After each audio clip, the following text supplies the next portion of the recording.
Hey, I think we're live. Hey, everybody, it's me, Boomberry. Final Fantasy Magic the Gathering box. It's box 2. I was gonna do a stream earlier and then decided against it because we were out shopping doing things on Saturday. So today's our little bonus stream. It's gonna be a fast one, a little bit quicker, I think. I hope. Let me see if I can counter. I have like a big glare right there. Anyways, let's just crack into it. I'm just gonna go because I want to see what's inside this box. So last time we pulled a Vivi, so we have a Vivi already, and we also got the Cloud Mercenary, Midgar Mercenary. Oh my god, this. There we go. You gotta be super strong. You gotta be so strong to open these. There's. Ideally, it's a real box. Oh, that's my cleaning cloth. Don't worry about that. Don't worry. Totodale's here too. Totodale's always here for good luck. Totodile. Yeah. Alright, let's crack into it. I've been really enjoying this set. I do kind of want to get back into Standard. I play a lot of... I'm mostly a Commander, sometimes limited player. In fact, whenever I go to card shop events, it's always limited. I genuinely, and this is going to sound crazy because I play Commander, but if you know, you know, right? It's so expensive to play Standard right now. And it's always been really expensive. And then the cards cycle out, so you have to like constantly keep up. Standard is just very, very pricey to pay. I love Standard. I think 60 card Magic is very, very important for the game to have, and should be the basis for like power level and all that. But I do think that like the reason Commander is so popular is because it's so much genuinely cheaper to play. Like you buy a card, you only need one copy of each card. It's singleton format. You only need one copy of each card, and also like your cards don't just cycle out randomly. Yeah, so Commander, a lot of fun. Like for instance, I don't need 4 Vivis. I pulled 1 and I'm great. That's great. Great for me. I'm gonna move myself over a little bit. There we go. Maybe a little bit more. There we go. That works. All right, let's crack into it. What I would like to get is, I definitely want to get that Amano Terra. I don't need it in foil. I just really want to get it though, you know. And yes, last stream I did mess up the Wooburg order. I don't know why I thought what I thought, but you know, let's do it. We got Sephiroth's Intervention. I think this is a little expensive card. 4 mana for a instant destroy target creature. You gain 2 life. I think it's a little expensive, but you know, it is what it is. Oh wait, Wooburg. Wooburg. That's white, blue, black, red, green. Wooburg? Yeah. There we go. In my head, I was like, did I mess it up? Aerith's Rescue Mission. I love spells and sorcerers named after people. Just because like this is a standard card. Like these two are standard cards. Like Sephiroth and Aerith are named as standard cards.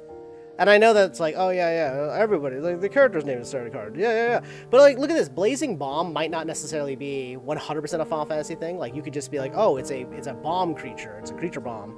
I don't know. There's something to me that's really funny about non-characters, like characters having non-character named cards, or non-character cards, non-permanent cards, having the character's name on them. There's something funny to me about that.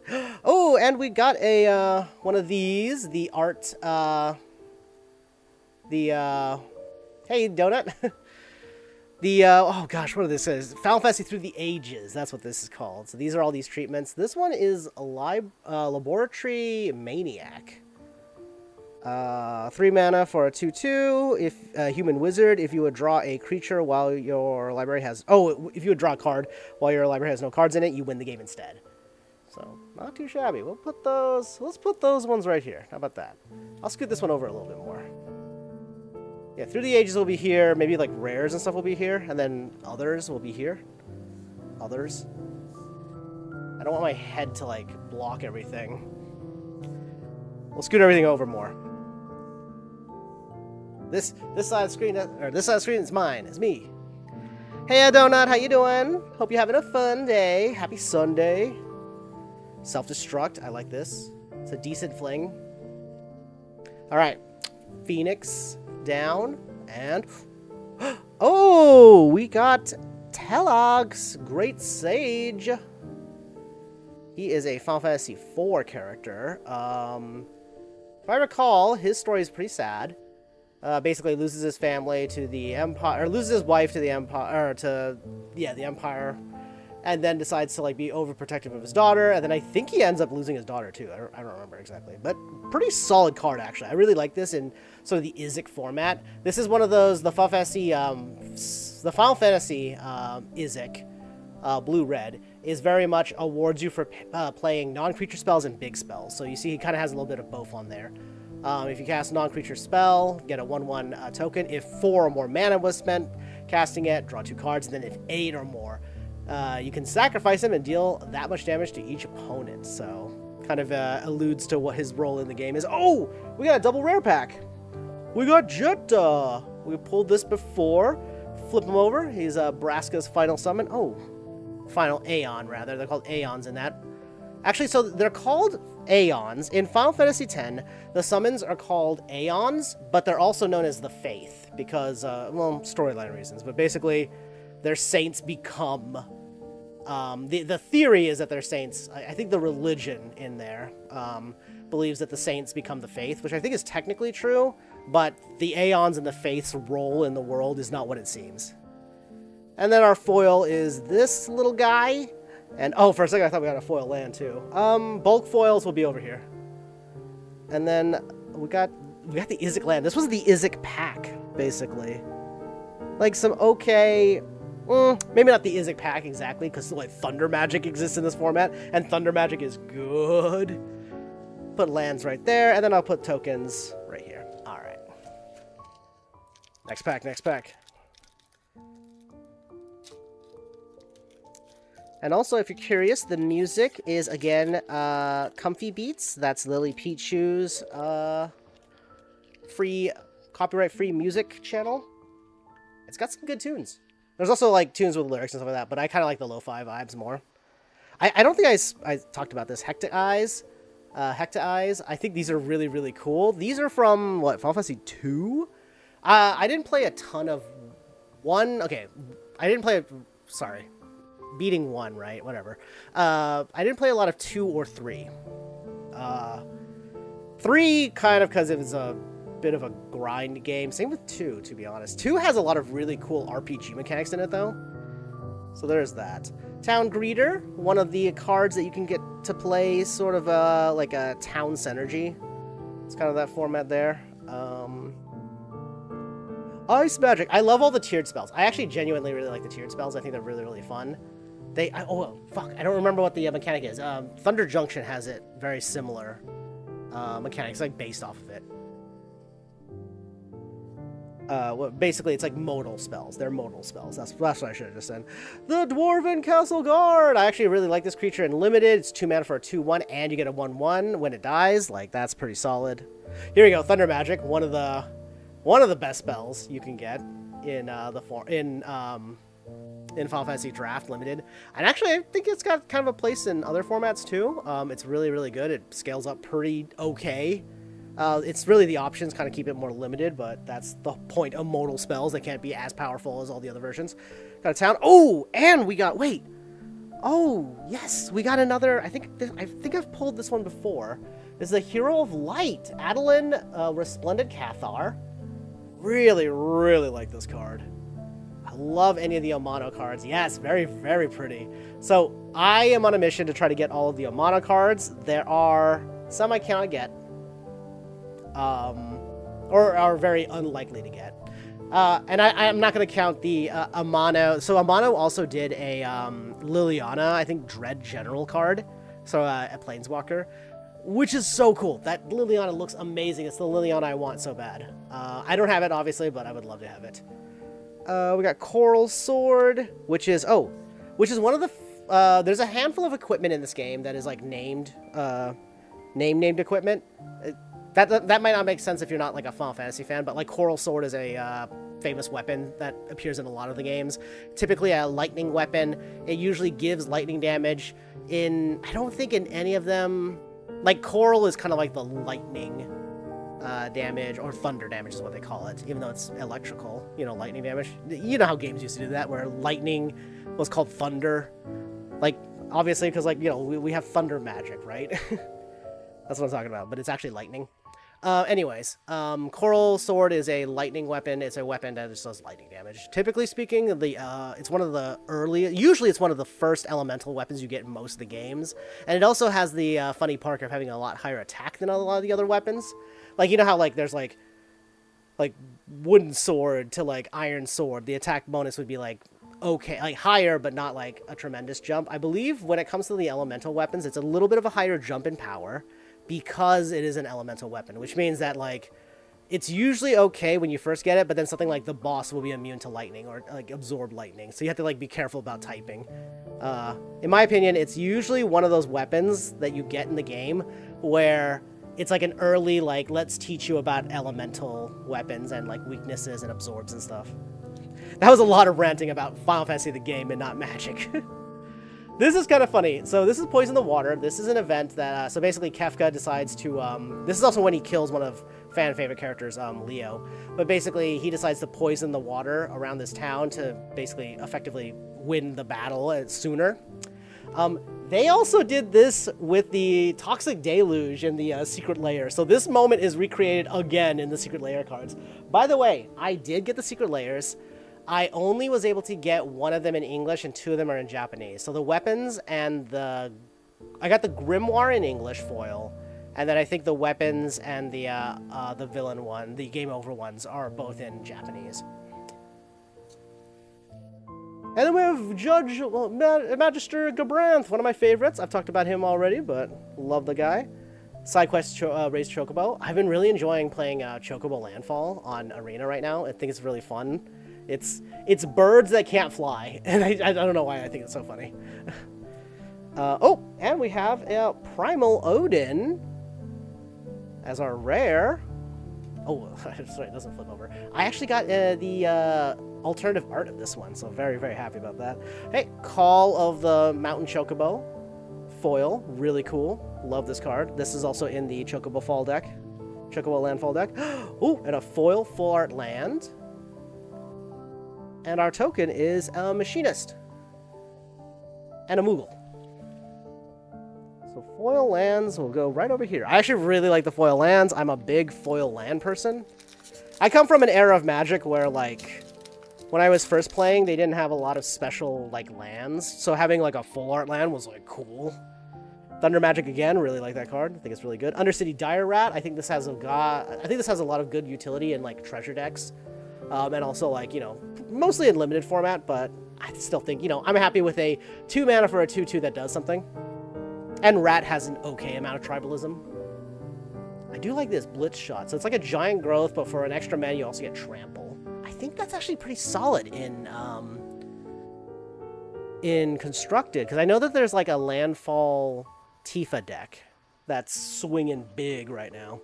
Combat Tutorial. I've already said, like, yeah, I really like blue having some combat tricks that are fun. And also, like, a little bit long term, too, because you get a +1/+1 counter with that one. And the biggest thing, though, is drawing those 2 cards. It's not a combat trick. Sorry, I misspoke about that.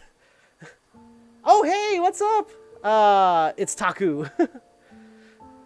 I'm doing my second Magic the Gathering box. Magic the Gathering box. My Final Fantasy box, yeah. We did get a Warrior, a Hero of Light, a Telegreat Sage, and a Primal Odin. This is what, our 5th pack? Yeah. Remember our 3rd pack, because, yeah, we got a double rare. Oh, and we got another Furion. Oh, wait, is this my first Furion? Wait, I lied. No, I think this is my first one. Yay! I want all of the Amano cards. I want them so bad. Not too shabby. I don't really care if the Amano cards are foil, but it would be really sick if I could get them from foil. Yeah, like I said, all the Amano cards are just so sick. Primal Garuda. I already got this for my, I'm making a, Tom Bombadil Summoner deck for Commander. And I did see this. Okay, we got the alt art, Choco and Mog. Absolutely adorable.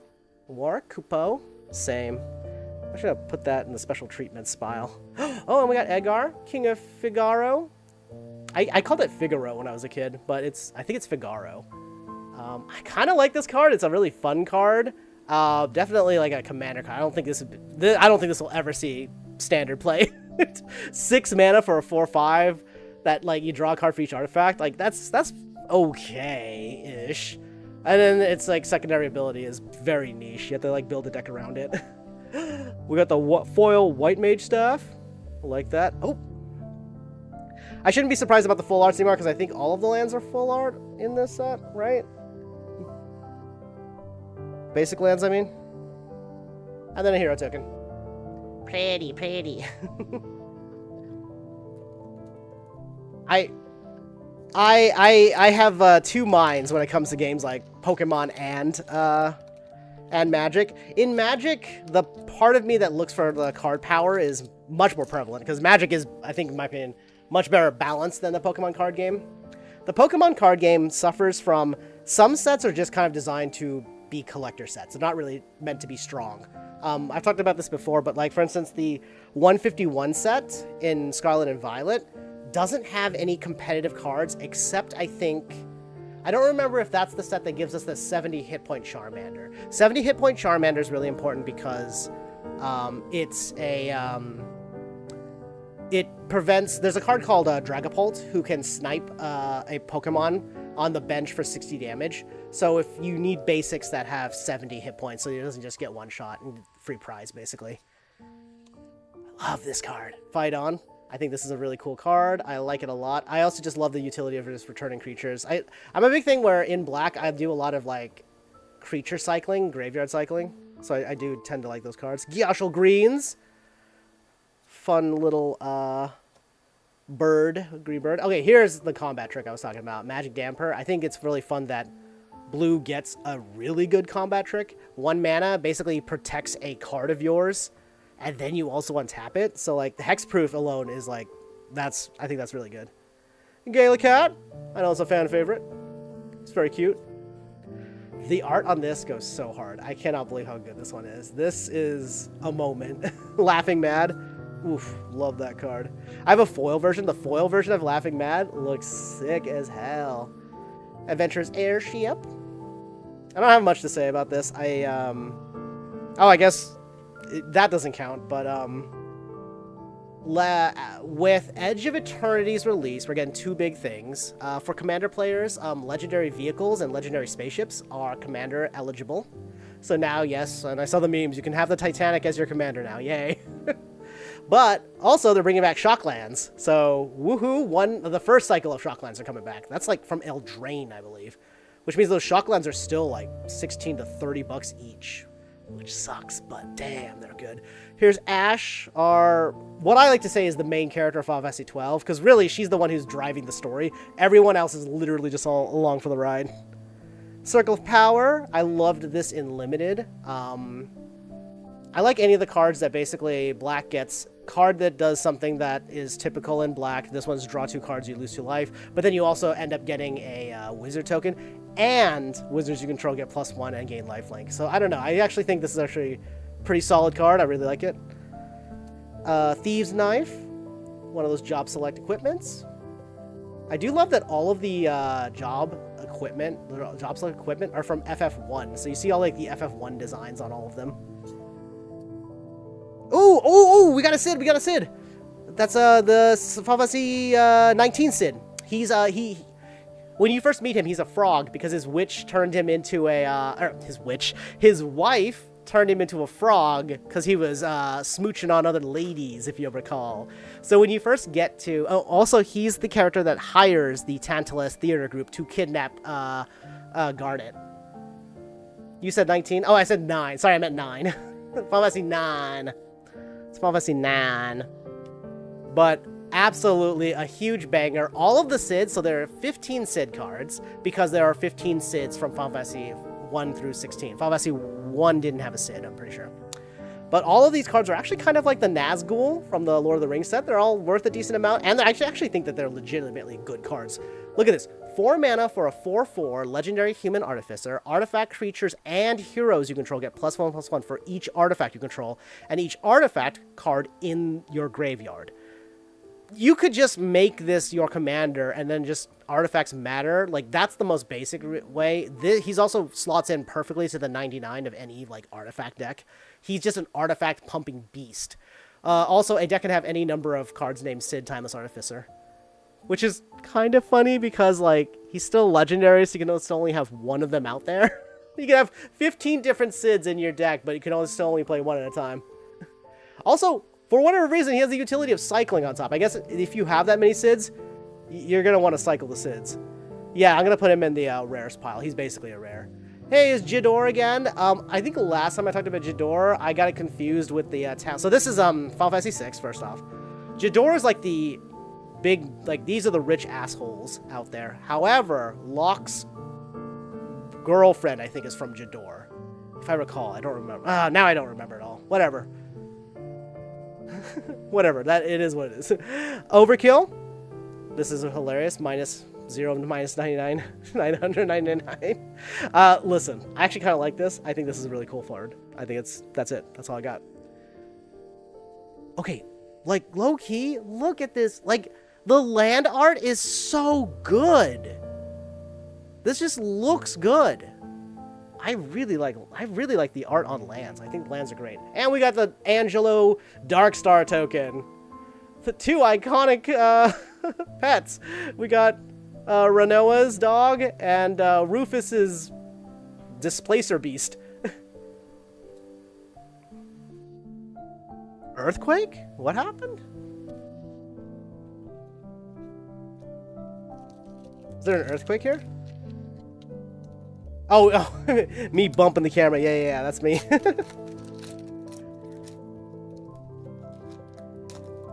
You know what Sid I want that they didn't print? They could have had a 16th Sid, and that was Sydney, Sid's daughter in Final Fantasy, or granddaughter in Final Fantasy 15. Shinra Reinforcements. I don't think I talked about this card much, but 3 mana for a 2/3 soldier, human soldier, so it's got some tribalism in there. When this creature enters, mill 3 cards and you gain 3 life. I think this is actually kind of a decent card, honestly, especially with, like, depending on the kind of, like, black card, like, black you're playing. Like, this could be very good. Town Greeter. Ice Magic. I'm gonna blast through a few of these. Another Thunder Magic, thank you. Resentful Revelations. Okay. I didn't talk about this card too much as well. In terms of, like, not Final Fantasy, but in terms of Magic, I actually think this is a pretty solid card. Black does have a lot of card draw, but usually there's, like, a cost to them. And this one's, like, really no different, but it is a decent scry with flashback. So if you're really desperate and you've got the mana for it late game, you can still run. Like, you can still pop this from your graveyard. But basically, look at the top 3 cards of your library, put one of them in your hand, and the rest into your graveyard. Like, and that's the other thing with Black is that cards in your graveyard might not be bad. Like, that's most of the time it's a good thing, actually. Like, you want cards in your graveyard. We got Esper Ramu. Classic guy. He's actually kind of, I would say he's like a very meh. He's okay, right? I don't think anybody's out here running Esper Ramu in any, like, standard legal deck. He is uncommon, though. Oh, we got Zac Flair, though. I actually really like Zac. 1 mana for a 1 white mana for a legendary human soldier 0/1. Enters play with a +1/+1 counter on it, but then you can also 1 mana sacrifice him. Target creature you control gains indestructible until the end of the turn, and then you put the counters that are on him onto that creature, as well as the attachments that are on him. And very much it's obviously alluding to, like, Zac protecting Cloud and giving him the sword, that kind of thing. Really, I actually think a really solid card and one of the stronger 1-drops in this format. How dare they? Obviously the strongest 1-drop in this set is Shaz's Chocobo, and if we pull one of those, I'll show you. But it is a good card. I like me some Zac. Clash of the Icons. This one's a Final Fantasy. What is this? Oh, Icons. That's 16. I haven't beaten or played much of 16. I'm gonna be real with y'all. How dare they make a card that made me sad about Zac again? Yeah, isn't it? Like, and listen, This card mechanically also is just like a heartbreaker. Kind of the same thing with any of the characters that die. Okay, if y'all don't know, every character that they made a card for that dies in this game has a mechanic that reflects that death. The first rare we pulled, Tella, look at his very last line. If 8 or more mana was spent to cast that spell, sacrifice Tella and he deals that much damage to each opponent. That alludes to him, there is an encounter midway through the game where Tella has to hold off Golbez and cast the forbidden spell Meteor, which is a huge spell, and it kills him. But it buys the party enough time to escape, basically. So every single character that dies in this set has a mechanic that reflects that. Zac does. Aerith has that mechanic. Like, basically, when Aerith dies, she gives all legendary creatures a number of +1/+1 counters equal to the amount that's on her. She's also kind of like, Aerith is a really strong, like, life gain aggression card. Like, she is, I think she's like 3 mana for a 2/2 with life gain. Every time you gain life, put a +1/+1 counter on Aerith. When Aerith dies, all your legendary creatures get the number of +1/+1 counters equal to the amount that was on her. So, I'm just saying, man. That's crazy. Oh! The Stolen Uniform! This card looks so sick. It's not in a mono, but it looks so sick. This is Locke stealing...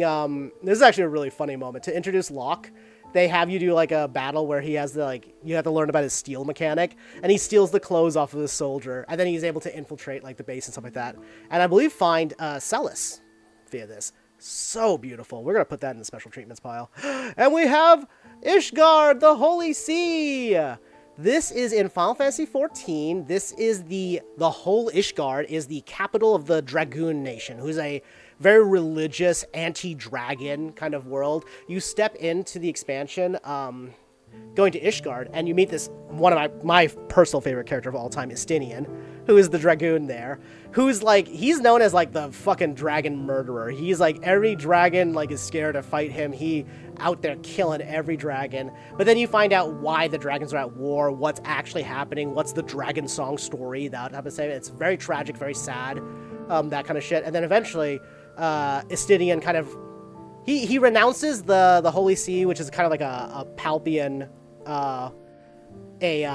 Palpian Pope kind of like religion thing, but they've corrupted the original story to better serve them.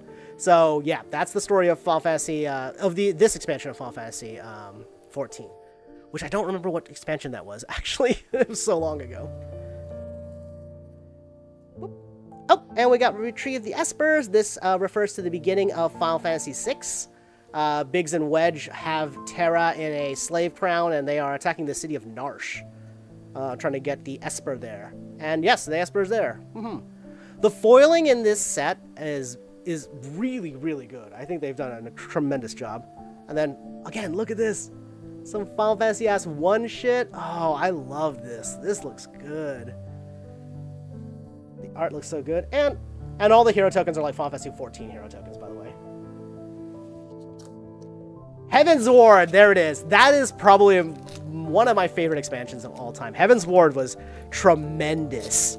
Going to the beginning of and it's like the story is kind of like a slow burn too. Like, you don't know right away how corrupt everything is or what's really going on, and it takes a while until you like meet with like Nidhogg and all of the dragons and everything like that, like what is actually happening.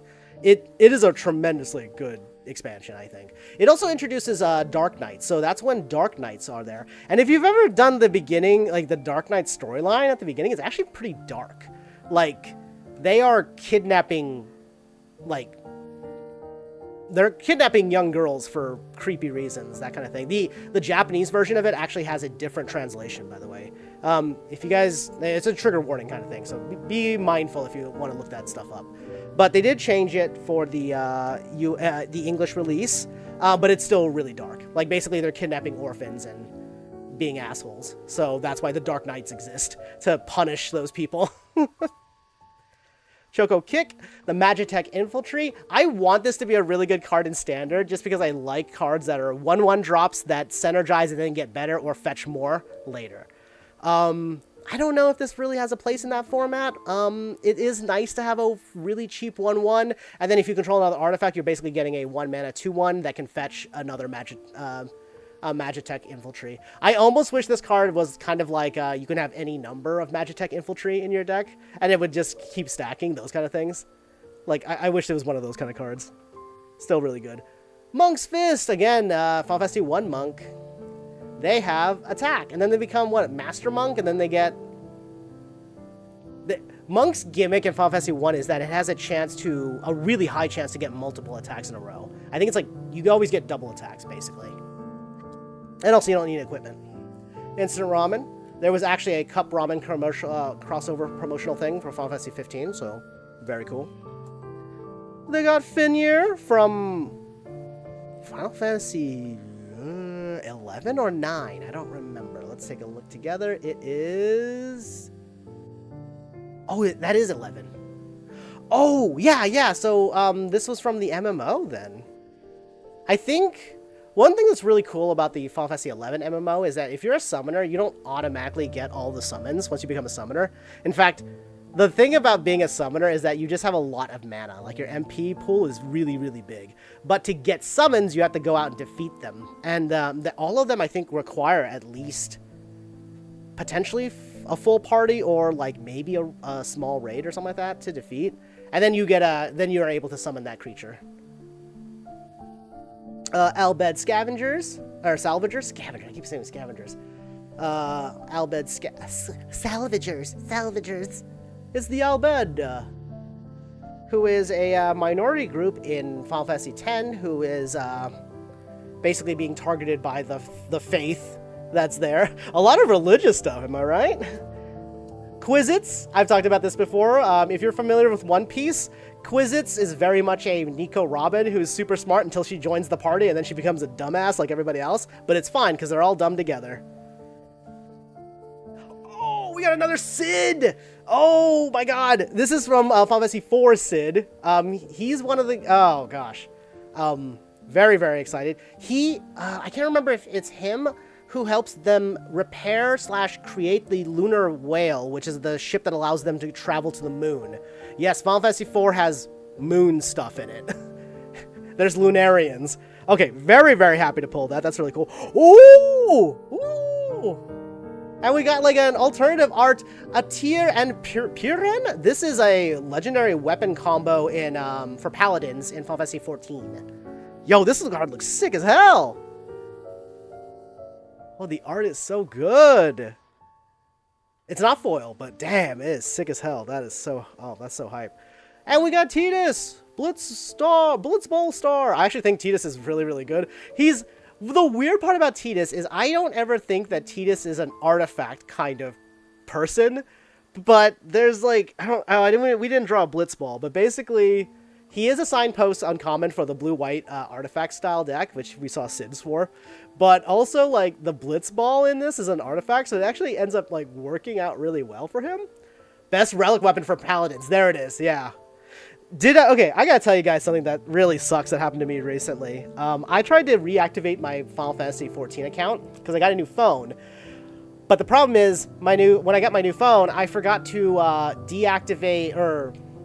correctly transfer my Square Enix token over. Also, my name is different than when I made my account originally, so I need to find an old ID of mine to verify my identity, or I have lost my Final Fantasy 11 and 14 account, which breaks my heart. Yep, not happy about that, but... Yeah, it sucks. It sucks, but, you know, we carry on. We continue. I played up until, in Final Fantasy XIV, I played up until Endwalker.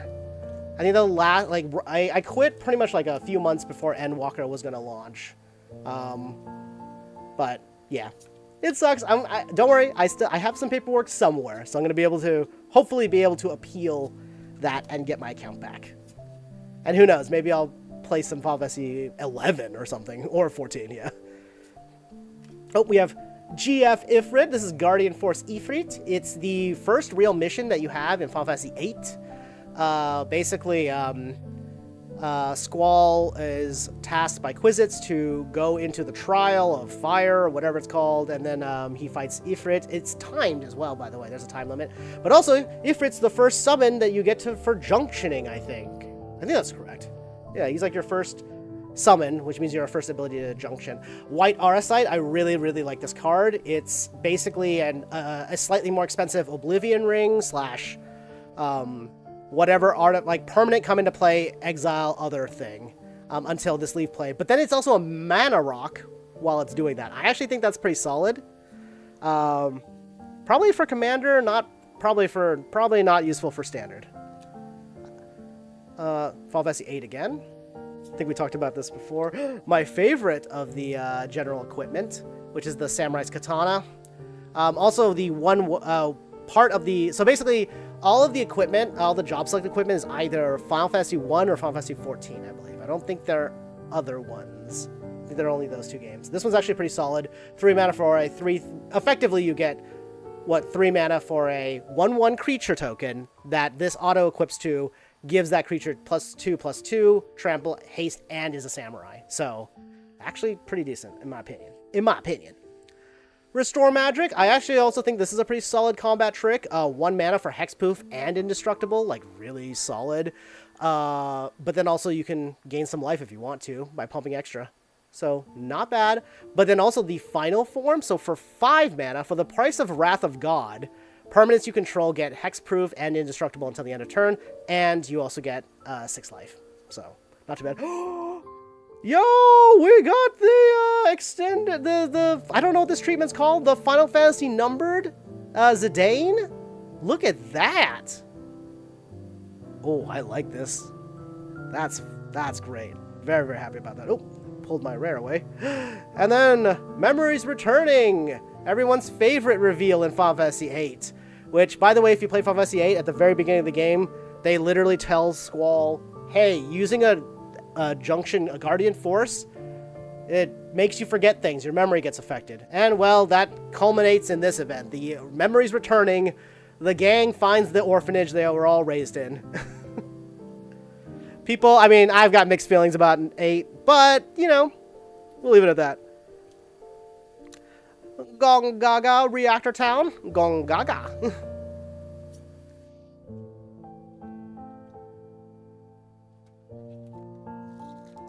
Oh, and just so you're all aware, I haven't played like I said, I haven't played Final Fantasy 11 or much less even like 14, or rather, I haven't played 14, much less 11 in ages. So, I mean, it's all good. I bumped the camera. Oopsie whoopsies. All right, Warrior Sword. Again, this is the, I like to call it Gen 1, but Final Fantasy 1 Warrior. Sephiroth, being Sephiroth. Shoko Kick, we talked about this before, but if you don't know, in Final Fantasy 4, Cecil and Kain are delivering a package to a village that they aren't aware, but the package basically is a device that summons a bunch of bombs and murders everybody in the village except for a little girl named Radia. She is effectively the last summoner that's left in that world. And there's a part where you fight an antlion, and she's forced to use her one summon, which is Chocobo. And it summons a Chocobo that does Chocobo Kick. So basically, it's kind of like an intro to summons. Which effectively in that game were just spells. They just were spells. Paladin's Arms, another Final Fantasy 14 equipment. Does this have lifelink on it? No, it has Ward 1, though. You get Ward 1 from that. That's actually, okay. Low-key, I kind of think this is also pretty decent, especially in Limited. But it's effectively, so for 3 mana, you get a 1/1 creature token that gets plus, that this attaches to. It gets +2/+1 and has Ward 1 and Knight, in addition to its other types. The big drawback with all of the job select equipment is that the equip cost is really, really high. But alternatively, they come equipped to a creature immediately. So really, for 3 mana, you're getting a 3/2 with Ward 1 and a Knight. That's pretty decent.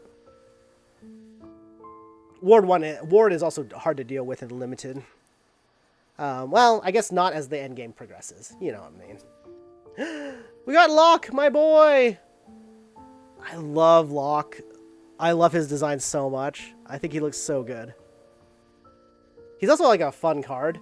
He basically, he's 3 mana for a 2/3 lifelink and death touch. Whenever lock deals damage to a player, draw a card, discard a card. Pretty solid. We got Barrett, our boy Barrett. 4 mana for a 4/4 with reach. Barrett attacks, deals damage equal to the number of equipped creatures you control. I like that a lot. I think that's really interesting. Capital City. I thought this was Final Fantasy 15. Oh no, it's 16. It's 16. I see. Never mind. Because I was like, wait, no, it doesn't look like that one city. And we got Zodiark, Umbral God, 5 black mana, gets us a 5/5 indestructible. I do like that gods have... Basically, god cards only benefit, typically, like... How do I put this? Good gods benefit other creature types. Evil gods only benefit themselves. I don't have time to explain it. Just god cards. Look them up. They're very interesting. Oh, whoa, no way. Oh, it's not foil. But we did just pull the number, like the Final Fantasy Sephiroth, Fabled Soldier, like the Final Fantasy 7 backdrop edition, whatever. That's awesome. That's so awesome. Transforms into One-Wing Angel. I think I have to sleeve this one right away. I was trying not to sleeve a bunch of cards right away because I was like, I want to try to make this a quick stream today. I want to hang out with my partner a little bit. But we did pull Sephiroth. Okay, Sephiroth is really good as a kind of a sacrifice beacon. If you want to play aristocrats in black, Sephiroth might actually be good enough to be in standard. 3 mana for a 3/3 legendary human avatar soldier. Whenever Sephiroth enters or attacks, you may sacrifice another creature. If you do, draw a card. Whenever another creature dies, target opponent loses 1 life, you gain 1 life. If this is the 4th time this ability is resolved this turn, transform Sephiroth. And then he becomes One-Wing Angel, a 5/5 Angel Nightmare Avatar with flying, Supernova. As this creature transforms into Sephiroth, One-Winged Angel, you get an emblem with whenever a creature dies, target opponent loses 1 life and you gain 1 life. Whenever Sephiroth attacks, you may sacrifice any number of other creatures. If you do, draw that many cards. Yeah, look at him. He's like, yo, I've been hitting the gym. You gotta check me out. Hey, what's up? Damn. Yo. Okay. That means I got both Cloud and Sephiroth in this kind of treatment. Very, very happy about that. I don't even know where to do with this one. We'll put it in the, oh my god, hits pile. There you go. There's our little buddy. A foil Mysidian Elder. Oh, I was watching somebody else's video about this. Apparently that is Minwu in Final Fantasy IV. So, but they already had a Minwu, and I think they chose because there's a Minwu in Final Fantasy II? And so they didn't want to have just another Minwu, but yeah, this is the Mysidian Elder. His name is Minwu. Final Fantasy X, I assume? Yeah. Really like this. I love the full art lands, I really do. Oh, and look, we got the art card for Cole. Cole, for Locke. I don't know why I called him Cole. For Pete. For Robert. You know the one. Another art card. Alright, Undercity, Blitzball Shot, Combat Tutorial, Magitech Infantry, Warrior Sword, the Hill Gigas, World Map, Stolen Uniform, the Opera Love Song! Okay, like, come on. One of the most iconic parts of Final Fantasy VI, and it's, like, immortalized in a card. Hell yeah.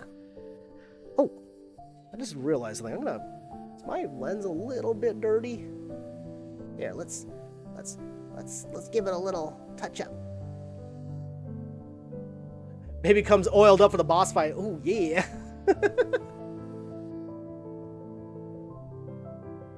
We got so that's Celis. She's I would argue she's probably the secondary, like Terra is Final Fantasy VI has a lot of characters.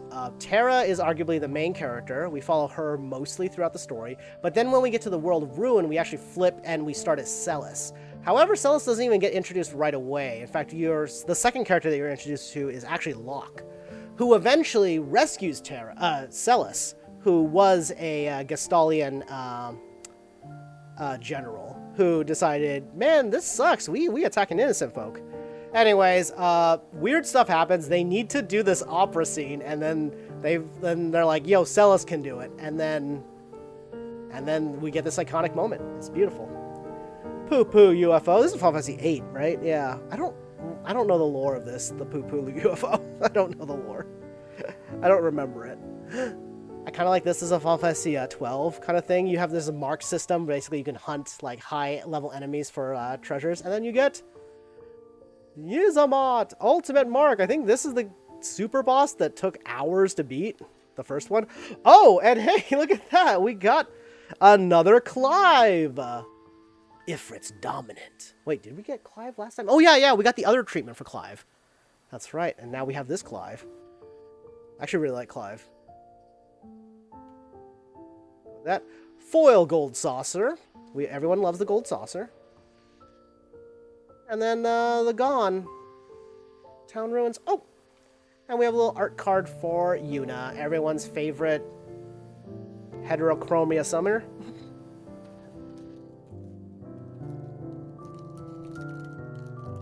Next pack.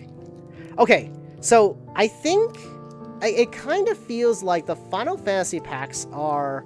The booster boxes must be like seeded with a certain amount of mythics or rares, because it feels very similar to the last box I opened, where we were getting some really cool bangers in the first like 6 to 8 packs, and then I think we get like another wave every like 10-ish packs. They seed some bangers in there for you. Ifrit, Ahriman. I think there's an Ahriman mount in Final Fantasy XIV that you can get. They got big wings and they're really goofy looking. I like them a lot. Dragoon's Wyvern. I wanted to be a Dragoon in Final Fantasy XI because you get a little pet. You get a little buddy. Cloudbound Moogle. The Suplex. I've already talked a lot about this card. Suplex the train. That's it. Really love this. White Arasite. Newfound Adventure. This is a 4-seek. I like this. This is 14. Realm. She is she's one of the characters in Final Fantasy VI. She appears in the World of Ruin with her grandpa Strago. Strago is basically a blue mage, and then Realm's ability is that she can sketch an enemy and basically have them do like one of their attacks. She also infamously is known for breaking the game quite often. There's a lot of times where if you use sketch on certain enemies, the code just cannot handle it and will crash. Or something stupid will happen. This moment. Okay, Reach the Horizon. This is a really cool moment in Final Fantasy VI. Or 7, I'm so sorry. Where basically, yeah, the party realizes they can't stay in Midgar, and they have to journey the world. And I don't know, it's if you played original 7, the beginning of the game is not super long, but you still get attached to the environment, that's grungy, rundown, like grease punk world. And then you leave. Like, you leave it, and there's this huge world outside of Midgar. It's kind of incredible. I genuinely think that Final Fantasy VII is a very tremendously good game. I don't think it's overrated. I do think it's maybe it's a little overrated, but it is genuinely really good. Reno and Rude, two of the Turks from Final Fantasy VII. Does that... I just realized, is Sang or any other Turk in there? Oh, I think we get more Turks in the Commander deck. I actually haven't opened the Final Fantasy VII Commander deck. The only one I've opened is the Final Fantasy VI one, which has a lot more of the side characters. Everybody gets a card in Final Fantasy VI. Almost everybody. Oh, and then we got another Balthier and Fran, my favorite character from 12. Actually, maybe that's not as true anymore. Because I actually think Ash is probably the best character in Final Fantasy 12. But Balthier is just very charming, very cool. Would have preferred if, like, in a weird way, if Vaughn wasn't part of the party. But Vaughn and Penel are actually cute together. And then Fran is just awesome. Fran is just our queen. And we got a foil! Aerith Gainsborough! This is the card I was talking about. Look at this. She's a bit of a beast. 3 mana for a 2/2 human cleric legendary. Lifelink, whenever you gain life, put a +1/+1 counter on her. And again, when she dies, put X +1/+1 counters on each legendary creature you control, where X is the number of +1/+1 counters on Aerith. On Aerith, sorry. Sometimes I call her Aerith still. There you go. We got planes. I hate to say it, but this could be anywhere. Oh, it's Final Fantasy 12. Oh, I feel bad. I really do like 12. And then, what is this, the Machinist again? Yeah.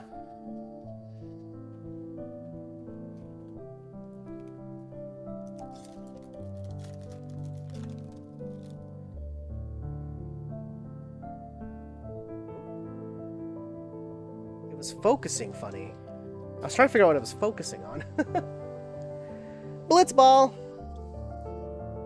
Combat Tutorial, Paladin Arms, Sabutender!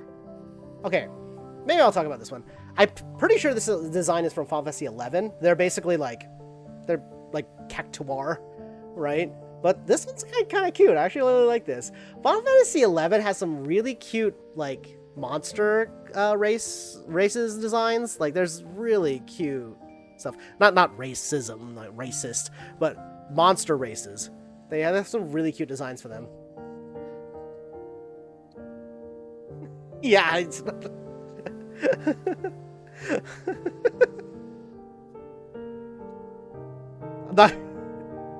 The characters are race. No. To be fair, though, in the MMOs, there's a lot of, like, racism, because it's like, oh, no, the Sahagin are evil, except for this good faction of Sahagin. Oh, hey, we got another Vaughn. We got another, Final Fantasy Through the Ages. This one is Vaughn, which... I think I pulled one of these during the pre-release, by the way. Really, really cool card. I'm not a huge fan of just the screenshot cards, except that, like, I think by the time 12 came out, the graphical fidelity looks good enough that this could, this is fine. This is fine. I like this card a lot too as well. That's what I heard. Listen. No racisms. Don't racism. Choco Comet, one of my favorite abilities. This could be from, like, many Final Fantasies. And specifically, I want Final Fantasy Tactics. I was really hoping they would do a secret lair for Final Fantasy Tactics. That would be so sick. Cargo ship. Ooh, the Darkness Crystal. Yes, there are. So every color has a crystal cycle. They all cost 4 mana in the same way, so this one's 2 colors, 2 black mana. They're all legendary artifacts. They all reduce the color that they are. They have a passive effect, and then they have an active ability. So, this one is, if a non-token creature an opponent controls dies, exile instead, and you gain 2 life. Then for 4 mana and 2 black mana, tap, put target creature exiled with the Darkness Crystal onto the battlefield under your control with 2 additional +1/+1 counters on it. I actually really like the crystals. I think the Earth Crystal, which is the green one, and maybe even this crystal might be the best one. Well, red has the Fire Crystal has a haste. There's a haste crystal that copies creatures. I think that one's technically the best one, but I like this one and the Earth Crystal as well. Foil Shinra Reinforcements. An island. What, Final Fantasy 13? That looks like 13 style designs. Oh, and the Sephiroth One-Wing Angel token. With a Magitech robot on the back.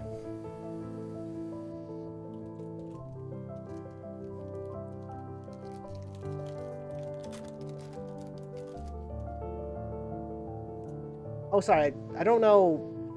I thought I turned off ads and stuff, but I think you have to have them. Sorry about that, if you missed out. We didn't pull anything crazy. We got the Darkness Crystal. Suplex. Yeah, that's okay. I was trying to figure out if I could just not ever have ads, because I don't have enough people watching me to make money. Vane's Treachery. This is Final Fantasy 12. Final Fantasy 12 has a really good like political overarching storyline, but ultimately like 12 kind of like flounders a little bit in terms of like gameplay and like getting a lot more character moments. There's a few, but I feel like they could have done with a lot more. But yeah, this is Vane, one of our villains, who's sort of like teetering on being a supervillain or not, and then decides, hey, I'll be a supervillain. Why not? Torgal, a fine hound. This is Clive's puppo, who's a mana dork too. Actually, kind of a banger card in a way, though, right? Like 2 mana for a 2/2. Whenever you cast your first human creature spell each turn, that creature gets enters with an additional +1/+1 counter on it for each dog and or wolf you control. I feel like there's something good to be done with that. And then it's a mana dork. Tap 1 mana of any color. So like 2 mana for a 2/2 that taps for any color is already really good. And then Ambrosia. It's like I'm the other mascot. This one, again, like with the big birds theme, right? Flash, like I do like this one because you flash it in. Ambrosia enters, you may return another permanent you control to its owner's hand. And then it has the bird landfall. A lot of chocobos have the landfall where land enters, they get +1/+0 until the end of turn. I think it's really solid. Demon Wall! We got the Demon Wall!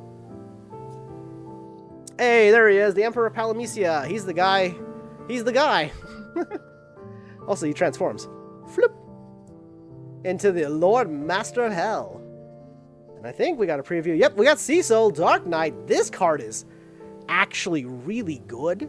1 mana for a 2/3 human knight with Death Touch.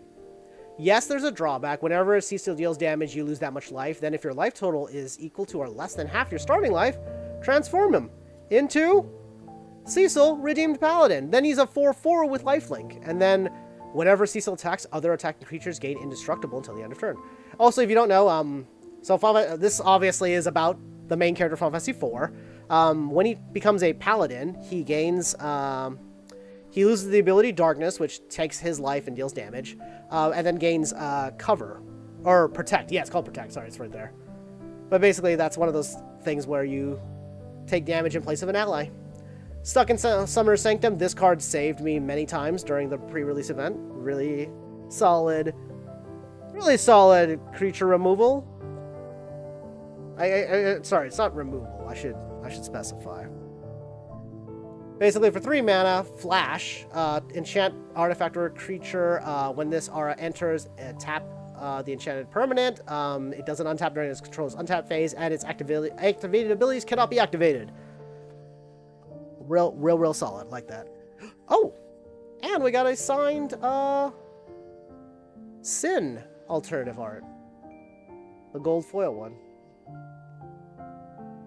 Should I sleeve that? I don't know if people collect the art cards, to be real.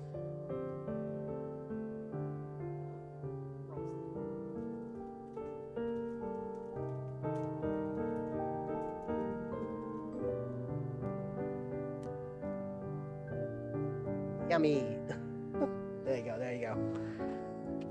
Oh, I've neglected this stack a little bit taller than the other ones. All right, Warrior Sword, cornered by Black Mages. Love this card, by the way. 3 mana. This doesn't sound like crazy, but I actually kind of love this card. I'm not gonna lie. It's a 1 colorless, 2 black mana. Is a sorcery. Target opponent sacrifices a creature of his or of their choice, and then you create a 0/1 Black Mage creature with that, like the Black Mage ability. Cast non-creature spell, deals 1 damage to each opponent. I like it a lot. 3 damage for a kill spell, basically. Forces them to sacrifice. That's usually better, because then if it's got hexproof or whatever, like, it has to be sacrificed. It can still be sacrificed. Because yeah. Magic the Gathering rules. Just trust me on that one. Scorpion Sentinel. A Coral. One of the iconic creatures. The art's really good. I like this one. Another Sahagin. Oh, we got Squall. Who's actually... Wait, who is it? Danitha? Oh. Wait, did I pull this already? I don't remember. 3 mana for a 2/2 human knight, first strike, vigilance, and lifelink. Oh yeah, and auras and equipment you cast cost 1 less to cast. Okay. That's an uncommon, too. That's crazy. Okay. Like I said, this one looks all right. Okay. This one actually looks pretty good, too. There's a few screenshots that I think look kind of bad. I'm thinking the Kuja from Final Fantasy 9 screenshot. That card look rough. I'm just gonna say it. Final Days. This is Final Fantasy 14? Oh, yeah. If you guys don't know, Final Fantasy 14 released before it was called A Realm Reborn. And basically the MMO was effectively just really boring and dull. Although, one thing I do miss from the original Final Fantasy 14 launch is crafting professions all had unique mini games that you had to play, but it was also like very time consuming. Like you had to, if you wanted to chop down a tree, you had to like do this like game where this bar would spin around. You would have to click it on this specific spot to get like an extra thing or whatever. Anyways, Yoshi P, the current director of the game, creative lead of the game. I don't know what his role is. Director, creative lead, something like that. But when he took on the mantle to basically make Final Fantasy XIV a good game, they rebranded it as Final Fantasy A Realm Reborn, but for the original, when the original servers were going to go offline, basically, they did this Final Days event, and basically they spawned tons of high-level enemies and super bosses all over the place.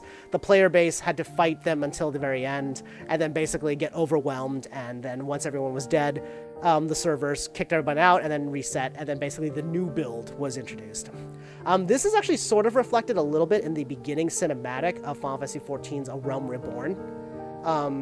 Like, there's a part where, like, Bahamut gets sent out and blows everybody up.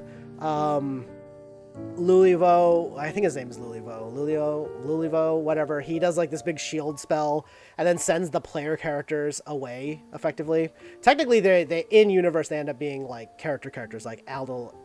Adalbert was the, he's introduced as, I think he's introduced as Adalbert, but he's, like, initially the iconic, Dark Knight for Shadowbringers. Anyways, whoosh. Choco Comet, love that. Side quest, catch a fish. Kind of a weird, for whatever reason, Noctis, the main character in Final Fantasy 15, they were like, hey, he's gonna like fishing. But it doesn't really come up much, to be honest. Anyways, it transforms into this. It transforms into a land. They can sacrifice and give creatures permanent +1/+1 counters. And we got the Jumbo Cactuar. I think this card still goes for like $7 or so, but it's kind of a crazy card. 7 mana for a 1/7 plant that gets plus 9,999 power when it attacks. Kind of crazy in terms of just magic, if I'm just talking about magic. My hope was that during pre-release I would get one of those and self-destruct, and then I could just kill people. Although there are some counters in there. There are some counter spells in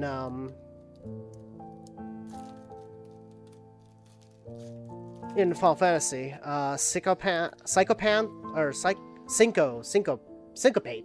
Syncopate, I'm pretty sure is a counter spell in this. And then there's literally counter spell, by the way, as a beyond Final Fantasy Through the Ages. Get me in with beavers. Guys speak beaver. Fantasy Flan! Corel. Call of the Chocobo. The Great Pulse Ochu! The only reason, or the Grand Pulse Ultra. The only reason I know it's 13 is Grand Pulse is like one of the major locations in the game. Gladiolus! Who's part of the Landfall kind of archetype in this. Yeah, it's a pretty solid card. One of my personal favorites, the Chocobo Raceway! I love Landfall. I really like Landfall. I'm so excited. So they just announced Magic Con Vegas is happening or just ended. Probably just ended, yeah, at this time. But they did there's a big panel for Edge of Eternities, which is the next in-universe set. But it is like space and sci-fi themed, so I know that's not going to probably vibe very well with a lot of the audience who likes a more traditional like fantasy, like high fantasy themes. But they also talked about the Avatar set, but then also Where was I going with this?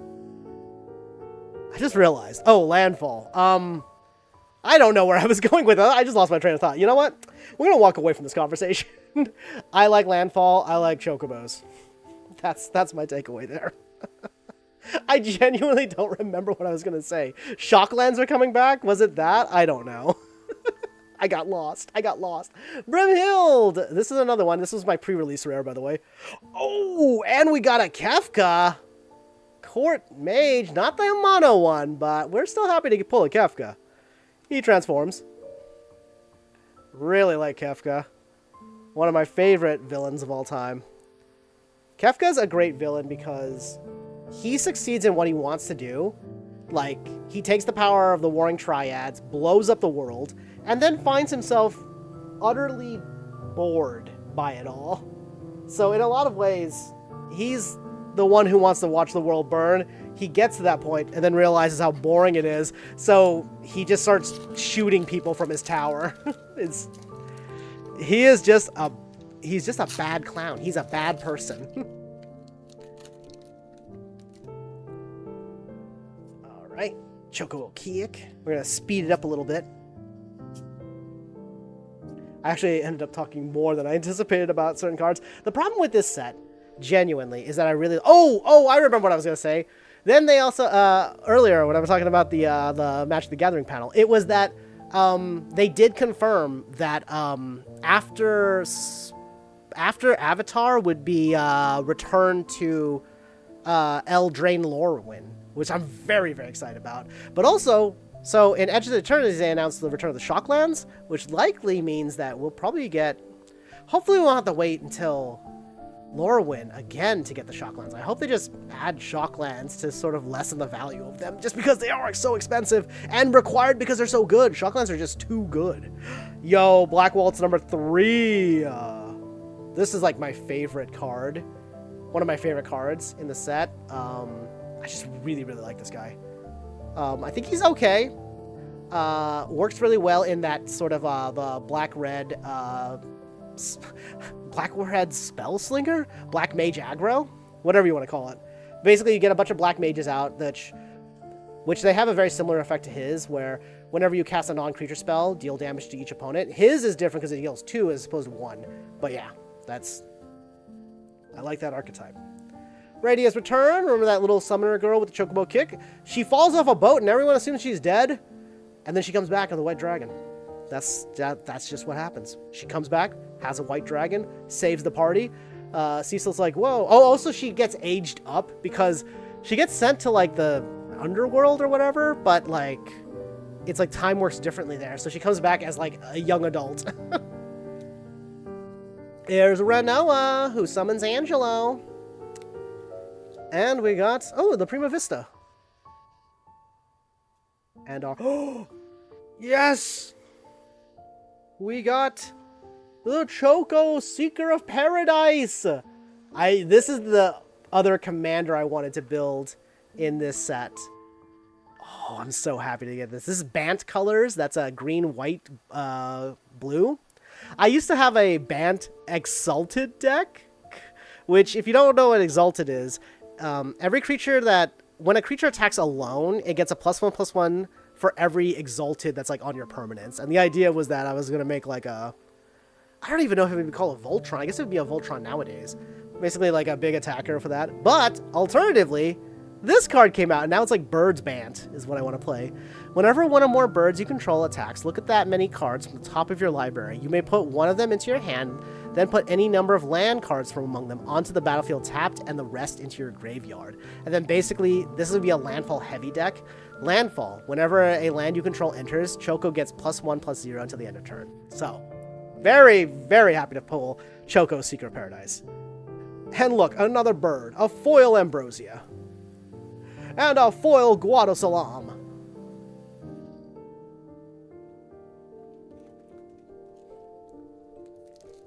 Birds. The best part about the Bant birds, the chocobos, is that they don't fly.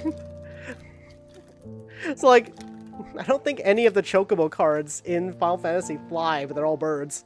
The Namazu trader. There we go. We got there. We got there. Final Fantasy 14, by the way. This Final Fantasy 11. She's actually one of the characters. Prish. I don't remember what she does. Look at these little guys. This is the Final Fantasy 11 pack.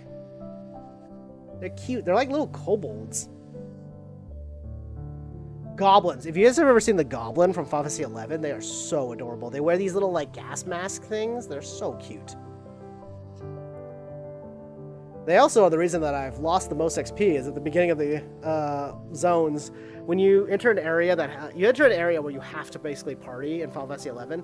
When I was playing, I think now you can hire NPC party members, but basically the goblins would have this ability called like bomb toss, and it has a chance of doing like between like 1 to 1,000 damage.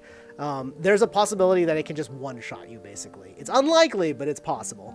Anyways, I've been one-shot a few times by them. Hey, here's the Blitz Ball. So this is the Blitz Ball. 3 mana. It's a mana rock for 3 mana. One tap for any color. But it also says Goal, where you can sacrifice it and draw a card. Activate only when an opponent was dealt combat damage by a legendary creature this turn. So it's kind of like a mana rock you kick for cards. Fire Magic. Really like the art of this card. Really, really like the art of this card. Really like that. We have Snow, the worst monk in Final Fantasy. To be fair, most of the characters in Final Fantasy 13 kind of are the same character, like gameplay-wise. They pretty much all... I think the only difference is that they might have an elemental of... They might be stronger in one element because of their, like, summon, basically. Unfortunately, Snow in the story is quite... awful. He's not very interesting. He's my favorite kind. I love monks in Final Fantasy games, and he is my least favorite monk, unfortunately. But in Magic, he's a 3 mana for an X3 legendary human rebel monk with vigilance, power equal to the number of creatures you control. And Radia! We had a foil of her, and her foil looks crazy. Eject! Oh, excuse me. Oh, I thought I was going to sneeze for a second. And we got the water crystal. So this is the milling crystal. I used to think this was pretty good. I'm kind of on the fence now, to be honest. If an opponent would mill 1 or more cards, they mill that many cards plus 4. And then for 4 colorless and 2 blue mana, tap, each opponent mills cards equal to the number of cards in your hand. I still think this is really good for a mill deck, but like it's kind of a weird card. Foil Cloudbound Moogle. And the foil Imperial City of Vector. Oh! And we got a little Red 13 art card. Honestly, this box has been going pretty well too. Honestly, let's be real. We pulled Sephiroth. And we got Clive. We got a lot of really good rares. And some rares that I was like seeking. Like I really wanted Choco. I would love to get Tifa. Tifa is one of the cards I really want to get. I wouldn't even mind a playset of Tifa, because I'd play a Tifa deck. Tifa's got kind of an insane turn 3 kill right now in Standard. Her card, hopefully we get it, so we'll save it for when we pull Tifa. We'll talk about Tifa. Guaranteeing that we'll get Tifa in this pack. Whoa, whoa, whoa, whoa! Whoa! Whoa! It's Clive Rosefield, the alias card, who is actually Vile Smasher the Fierce. Oh. So 1 colorless, a black, and a red gets you a 2/3 legendary Goblin Berserker. Clive is a goblin. Whenever you cast your first spell each turn, choose an opponent at random. Clive deals damage equal to that spell's mana value to that player or a planeswalker they control, and it's got the partner mechanic. Okay. You know what? We'll sleeve up Clive.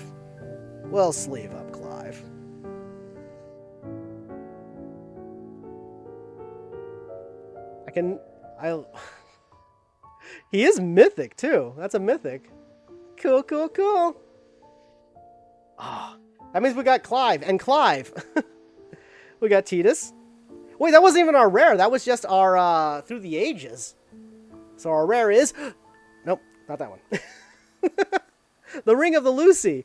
Okay, I kind of wish this was I mean, okay, actually, you know what? This is an okay card. It's a mana rock. It kind of follows the theme of the Arasite, white Arasite, where it's a mana rock that has an extra ability on it. So it's it costs like a little bit, it costs like 1 extra mana for a mana rock that taps for 2. And then also you have the ability to tap. So it's like a Voltic Key plus a, oh god, what is the mana rock that gives you 2 mana? I don't remember now, but it's a mana rock plus Voltic Key, like, stapled together. Not too bad, to be honest. I don't think it's horrible. Oh, and we got Guardian for Cerberus. I don't think I've seen this card, actually. 4 mana for a 3/3 enchantment creature. The Saga Dog is a little puppo. First lore counter is Surveil. The second is Double. When you next cast an instance or sorcery spell this turn, copy it. You may choose new targets. And then triple. Oh, and then you triple the cast. That's okay. Actually, Cerberus, not too shabby. Not too shabby. It's cute. It's a puppy. It's puppy. We got Thieves' Knife. And then we got a mountain. I don't know what that's from. Final Fantasy 6. Sabin climbs a mountain. That's the story. I actually really like this just because it's Viera. I love Viera. And I just realized, I think it's is that like a Viera monk warrior / red mage in the back? I think those are the red mage things. That's like the monk, the warrior weapon. And then I think the bandages mean monk. Your nails are nice and healthy looking right now. Thank you. I went through so I started doing, I got a little meat there, but when I started doing like Pokemon unboxings and stuff like that, I realized that my nails looked like shit. And so I decided to make a very conscious effort to stop picking my nails and stuff like that, and trying to treat them a little bit better. So thank you. I really appreciate that, actually. That's a big thumbs up for me. Oh wait, what did I? Oh yeah, that's the foil pile. Wooburg. Yeah, green at the bottom. Why do I keep forgetting what Wooburg order is? Ugh. Yeah. You're the one who taught me that. Gotta be good to my bod. Anima. Love this summon. And then we got Omega. Oh, Tifa's Limit Break. There we go. Hopefully we pull a Tifa soon. Oh! Oh, the alternative art for Crystal Fragments? Oh, wait. I think the rare's under here, too. This turns into Alexander, by the way. Actually, I don't know how good it is. 1 white mana. Equipped creature gets +1/+1. Okay, very basic. But then 5 mana, 2 white. Exile this equipment, then return to the battlefield transformed. All right, let's take a look. There he is, Alexander. Oh, the art looks so good. Oh. I like that. And, ooh, we got Starting Town. I was not super thrilled about this card initially, but then I realized it's actually kind of got some legs, to be honest.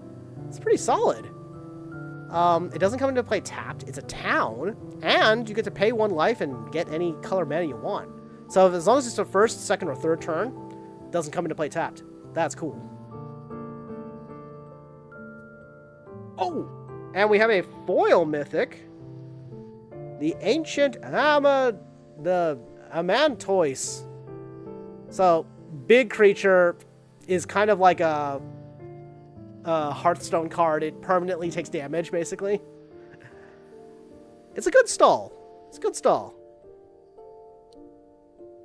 And then the swamp. I talked about how I love the art on this one. I think this one looks sick as hell.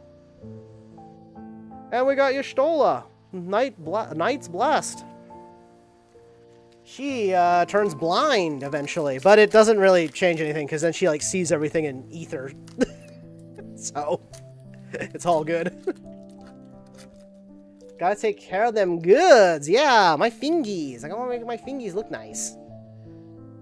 I also see a lot of like these unpackings and on like card openings and stuff like that, and like sometimes folks have some fucked up fingies or gross shit under their fingers and stuff like that. I try not to have that. Please let me know if I have some stuff. Albert. We all call him Steiner.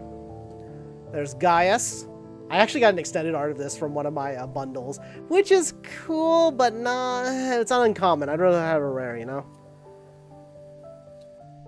We got X-Death, who transforms into Neo-Death.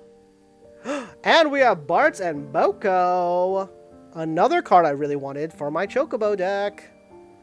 I actually really like this. He's got affinity for birds, but also when he enters, each other bird you control deals damage equal to its power to target creature an opponent controls. So you basically just get to nuke like a target. And if you have Traveling Chocobo in play, I believe this triggers twice. Foil Suplex. And Rabanastor, the Royal Capital.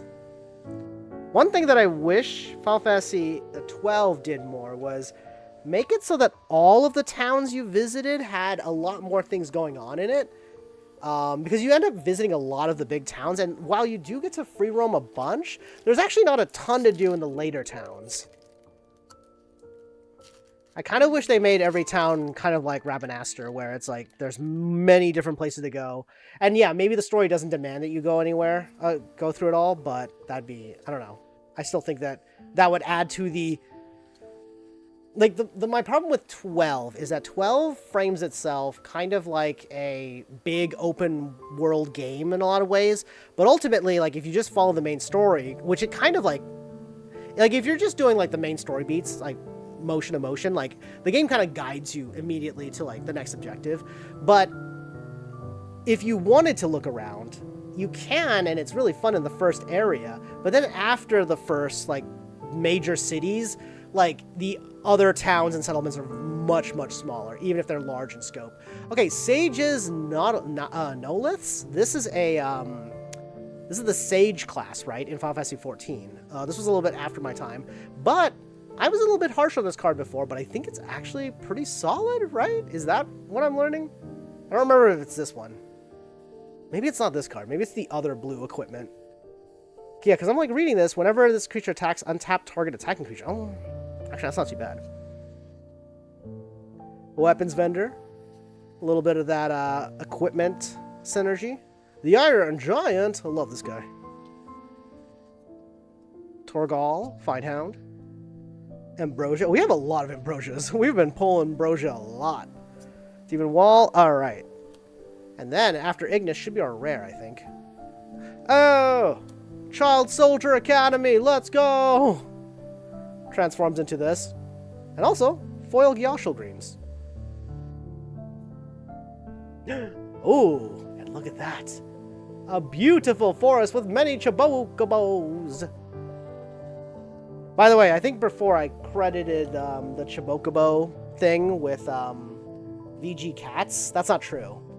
It's from like a Newgrounds cartoon. I don't remember who did it, but they're like, it's a Chobocobo baby. It's old internet humor.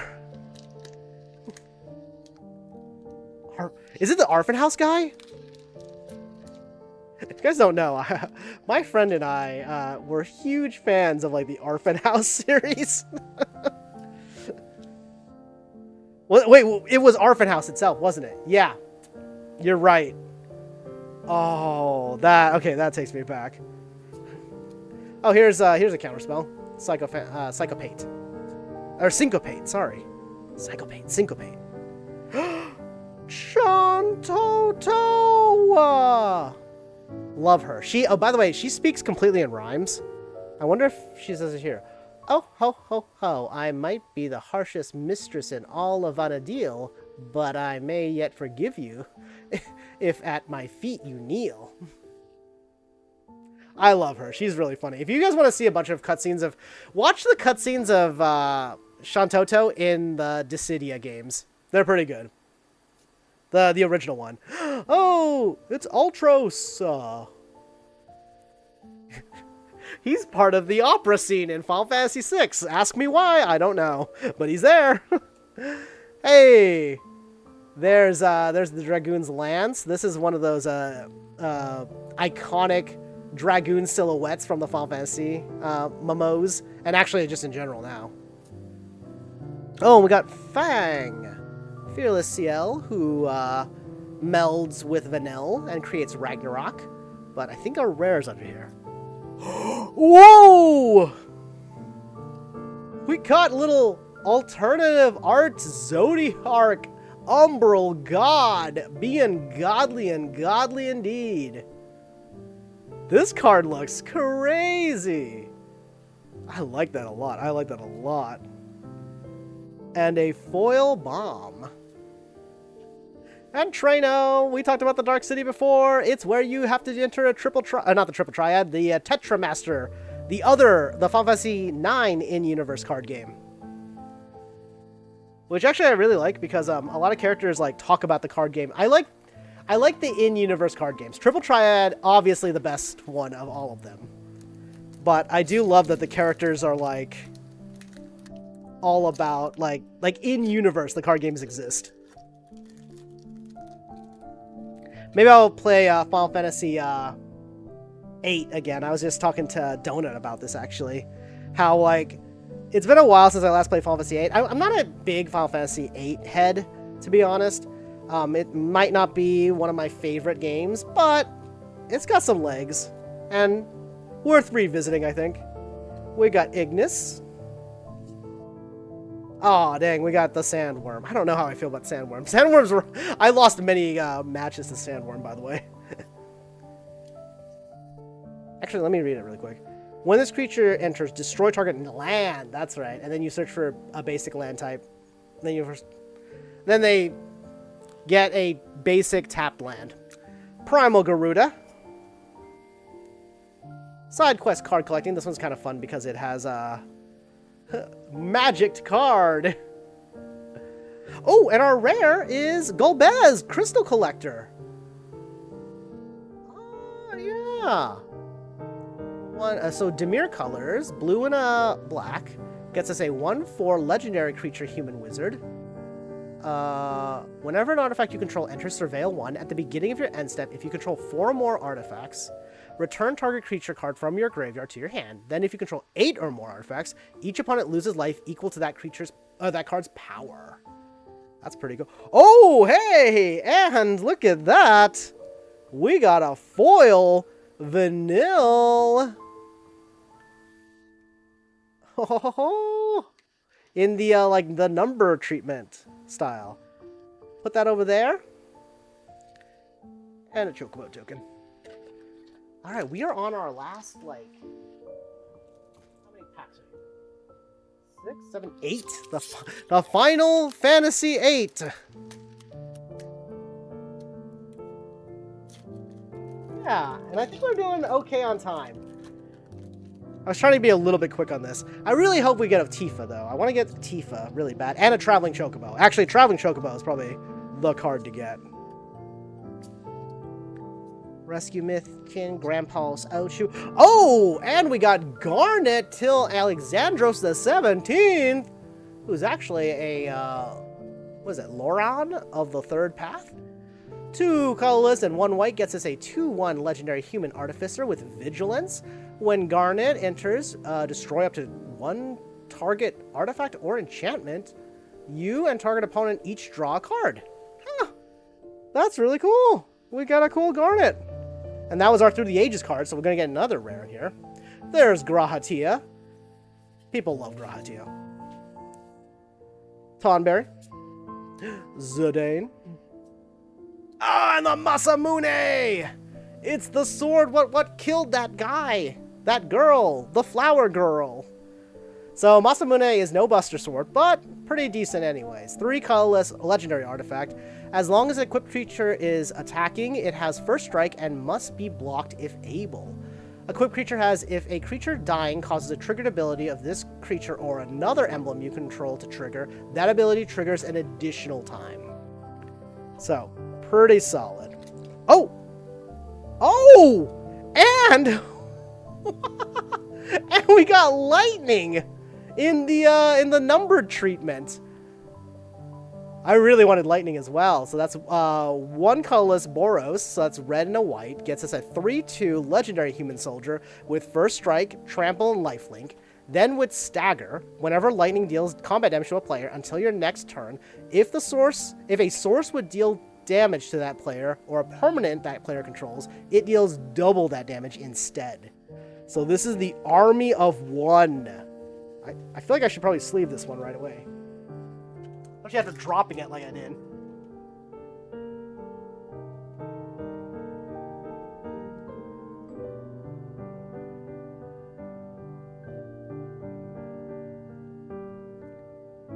Very, very happy about that. Damn.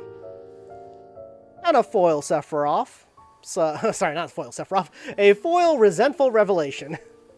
Sephiroth reads about his backstory and goes, "That sucks. I'm mad. I'm burning this town to the ground." And Tifa was like, "I'm not taking that shit."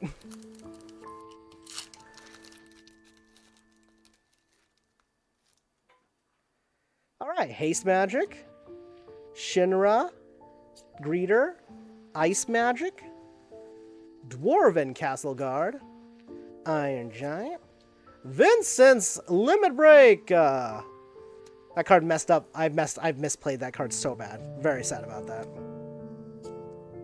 Cloud of Darkness. And, oh, not yet. Blitzball side quest. Play Blitzball. You get this. Yay. And, ooh, Excalibur 2. This is a life gain weapon. And it's for 1 mana. Whenever you gain life, put a charge counter on Excalibur 2. Equipped creature gets +1/+1 for each charge counter on it. Equipped 3. And there's Radia's Return in foil. And the Traino Dark City. Alright, I think we're on our last 5 packs. Our Final Fantasy 5. So that was Final Fantasy 6 is what we got there. So here's Final Fantasy 5.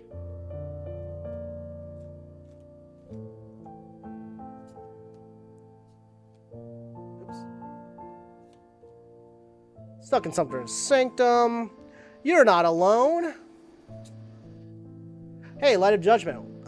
So this is Kefka from his tower shooting people. Blowing up towns. He literally just blows up towns. For funsies. Crossroads Village. The Shambling Seath. The Summoner... the Summon Shiva. I like that card. Wait, what did I do? Bloop, bloop. We got Saz's Chocobo! This card's money! This is a really good card. This is like the best card, like best one drop in the game, right? From green. 1 green gets us a 0/1 bird with landfall. Put a +1/+1 counter on it. Very simple. We're gonna put that in the elites pile. Actually, you know what? We should probably foil. We should probably sleeve the foils too. There's another vanilla, by the way. Oh, and we pulled a Gilgamesh. Ooh, Master at Arms. I really like this card. Okay, it's a wall of text. Bear with me.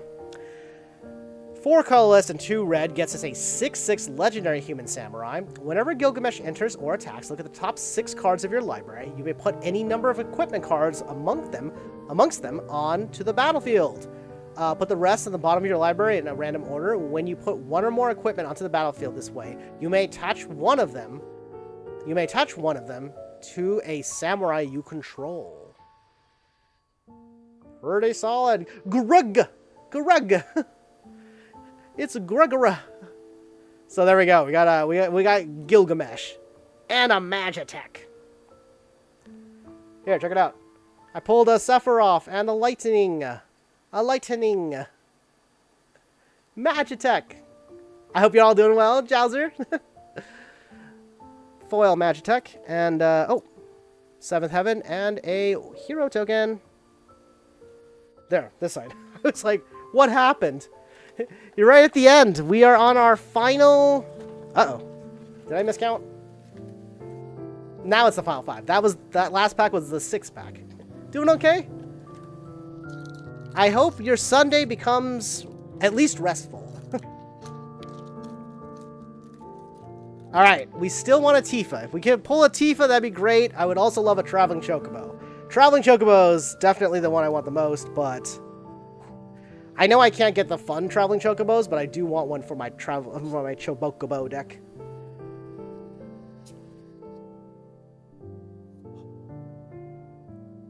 Beast Magic. Iron Giant. Vincent's Limit Break. Oh! Wait, have I not pulled a Colosseum Golem before? Or a Colosseum Behemoth before? 7 mana for a 7/7 with Trample. When this enters, choose 1. Destroy target artifact or enchantment or draw a card. Wait, I think I did pull this. Maybe. I don't remember. We got Gyat, King of the Dwarves. Swallowed by Leviathan. We got Garland. If you guys don't know, so at the very beginning of Final Fantasy 1, the first thing you do is kill Garland. But it's all part of his plan. Yes, there's time travel. Oh! And we got another Lightning Army of 1. So, cool, but I think that means we probably won't pull another Mythic, right? But happy to get it. Like, I love getting the lightning cards. Enjoying my Mythics. A foil Gyat. And we got a mountain and a hero token. Pretty cool. Alright, we have the final 4 packs. And this is all I have today, by the way. I don't have a bunch of extra magic things on the side. This is all I got. Everything I've got is opened at this point. Or will be today. I was really happy because I got this box, all of my cards I got at MSRP. Some did take a little bit longer to ship out. But all at MSRP, so hold out. And remember, this is a standard set. They should be reprinting this a lot. So this will be in like rotation for at least a year. I don't know how long standard stays in rotation, but it is Final Fantasy is a standard set, so plenty of chances to get the cards. And also the prices have already started to drop on some of the cards. Some of the other cards, the prices have gone up. Oh, there we go. A Through the Ages Lightning Bolt. Really like that. I love this. I love Lightning Bolt. It's my favorite spell. For a lot of reasons. It defines a meta. It basically is a threat for a long time. It forces you to think about creatures with higher toughness. It's a lot. It's a very powerful card. Ether, and oh, not yet. And then Final Days, and I think our rare is a Realm Reborn. There's our leaders. Well, except technically Robon, the guy on the left with one arm. He's a representative because what's her name is the Empress. I can't remember her name now. Dang. The video game screenshots have, yeah. The video game screenshots rightfully have a lot of mixed reviews. Let's be honest with them. Some of them I think look fine, but I do think that there are many that are like a little bit rough. We're gonna take a quick pause from the Realm Reborn. So Through the Ages it can be both screenshots like this and this, or they can be like concept art like this and whatnot. I think the concept art ones look really good. Also like the key art style. But I do think that like some of the screenshots are a little bit rough. Honestly, these two I think look pretty good. One of them in particular though is like Final Fantasy IX's Kuja. If you've ever seen the Kuja card, it is the screenshot from the cinematic where Kuja has convinced Queen Braun to attack like the great tree or whatever, and basically it's like the cutscene there, and it looks bad. Like the edges are smushy because it's all upscaled and everything like that. It looks rough. It looks really, really rough. I'm not gonna lie to y'all. Oh, we got another Sin art card. I would love a Tifa or Knights of the Round or a Traveling Chocobo. Please. Give me a Traveling Chocobo. That's the card I desperately need. Light of Judgment. Sephiroth's Intervention. The Gigantode. Stuck in Summoner's Sanctum. You're Not Alone. Lunatic Pandora.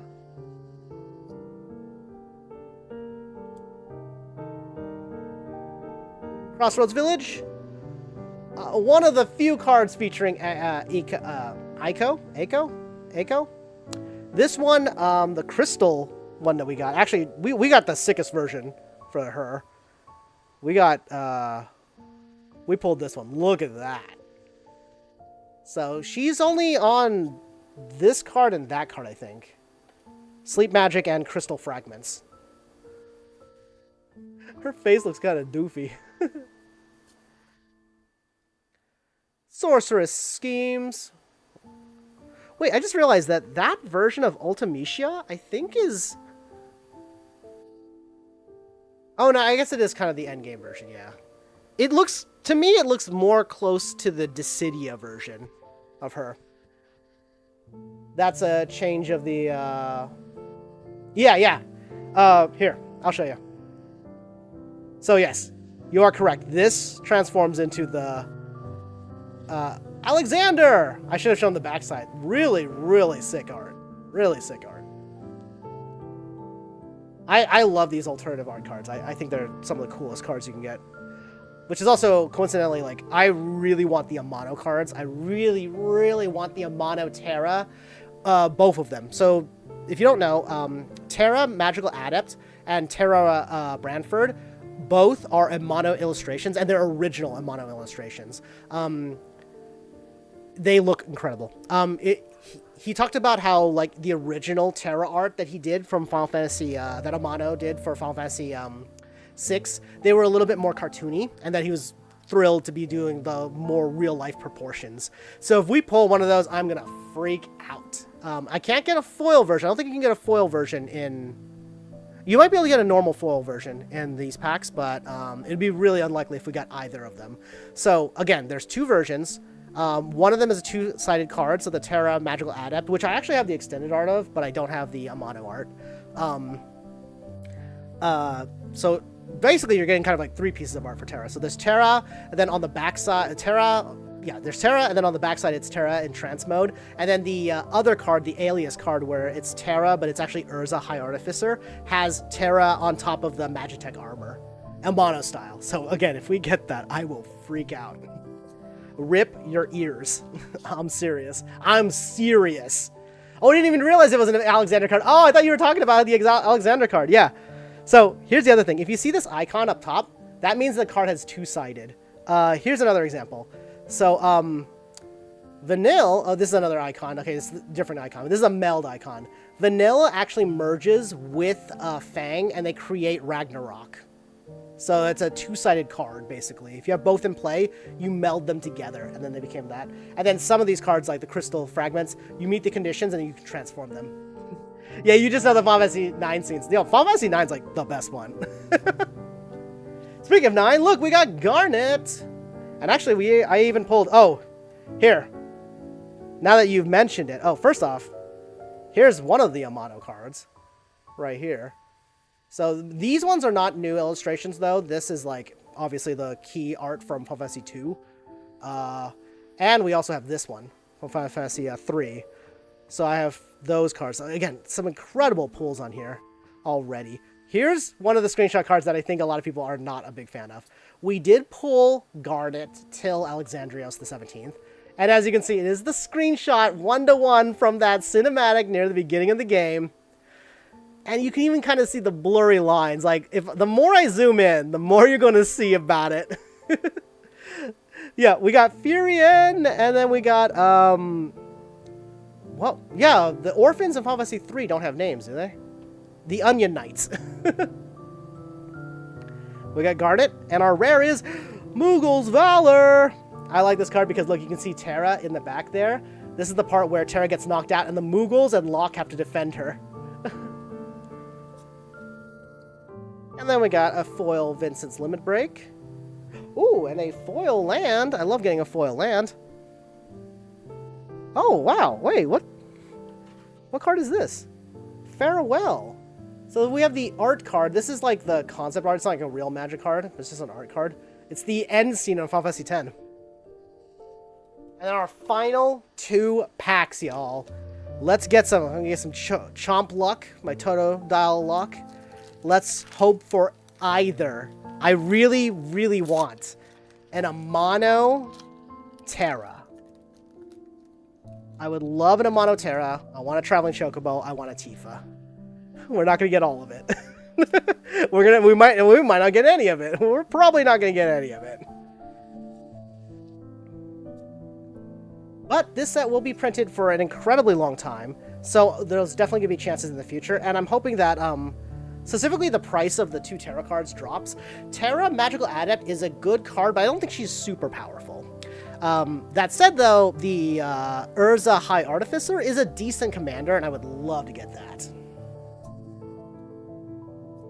Oh, we got a Through the Ages Endwalker Brainstorm. So the Through the Ages is where the Terra Brantford card is, which is the Terra who is an Urza High Artificer. So we obviously didn't get that, but we still got something in that slot. Capital City. The Crystals Chosen. We did get Freya. And we got Minwoo, our rare, from Final Fantasy 2. He's kind of a wild card, though, isn't he? Like, 5 mana for a 3/3 with Vigilance and Lifelink. Whenever you gain life. Oh, put a +1/+1 counter on each cleric. Okay, okay. I take back what I... Oh! Then we have the alternative art of Brimhild. Yo, this card goes crazy, and it's foil, too. I think I have every version of Brimhild now, technically. Unless there's a Surge foil. Because I got the pre-release, I have the non-foil, I have the foil, and now I have the alternative foil art. We'll go ahead and sleeve this one, just because I like it. Yeah, so like these cards, all of the summons, by the way, have like these cool art treatment things. They look incredible. I got the Primal Odin one, and Primal Odin looks just absolutely amazing. Oh, here's another one that's kind of like the Through the Ages card for Clive.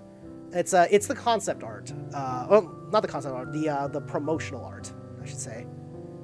Vector Imperial City and Quina art card. All right, y'all. Last pack. It's really unlikely we're gonna get the Terra Brantford Urza card because that typically is once in every 3 packs you'll get a Through the Ages card, chase it Through the Ages card. But we might get the Terra. Hell yeah, more Quina love. We need more Quina in our lives. But we still might get the a Mono Terra card. I would be so thrilled.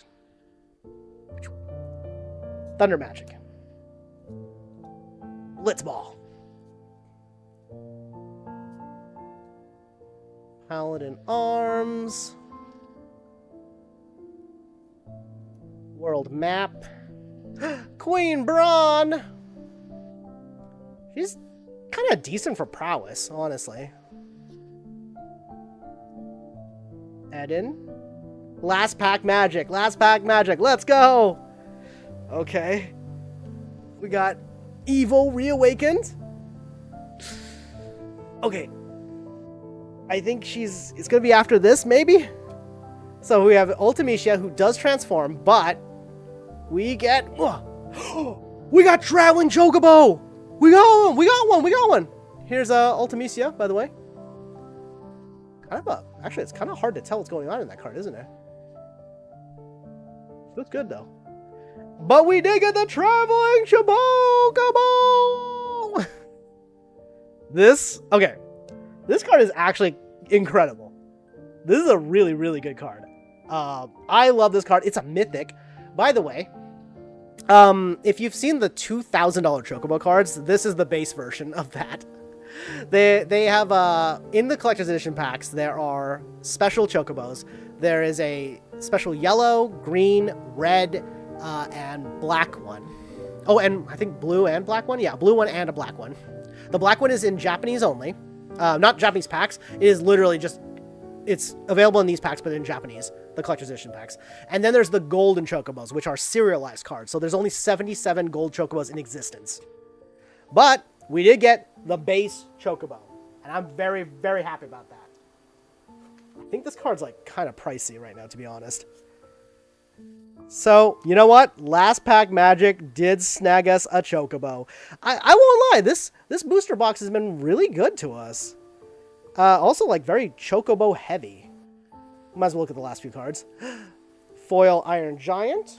And a foil. We did get a foil land. Oh, no. We got Tifa, but we didn't get the Tifa we wanted to get. We didn't get Tifa as a card. Wait, it's got like a... What the heck? That's not an art signature. That's not a signature. That's just a golden planeswalker thing. That's just an art series card. We did get Tifa, but not the Tifa we wanted. By the way, Tifa has 2 of these kind of cards. These sort of cards, because she's got one for her commander version and then one for the normal Tifa.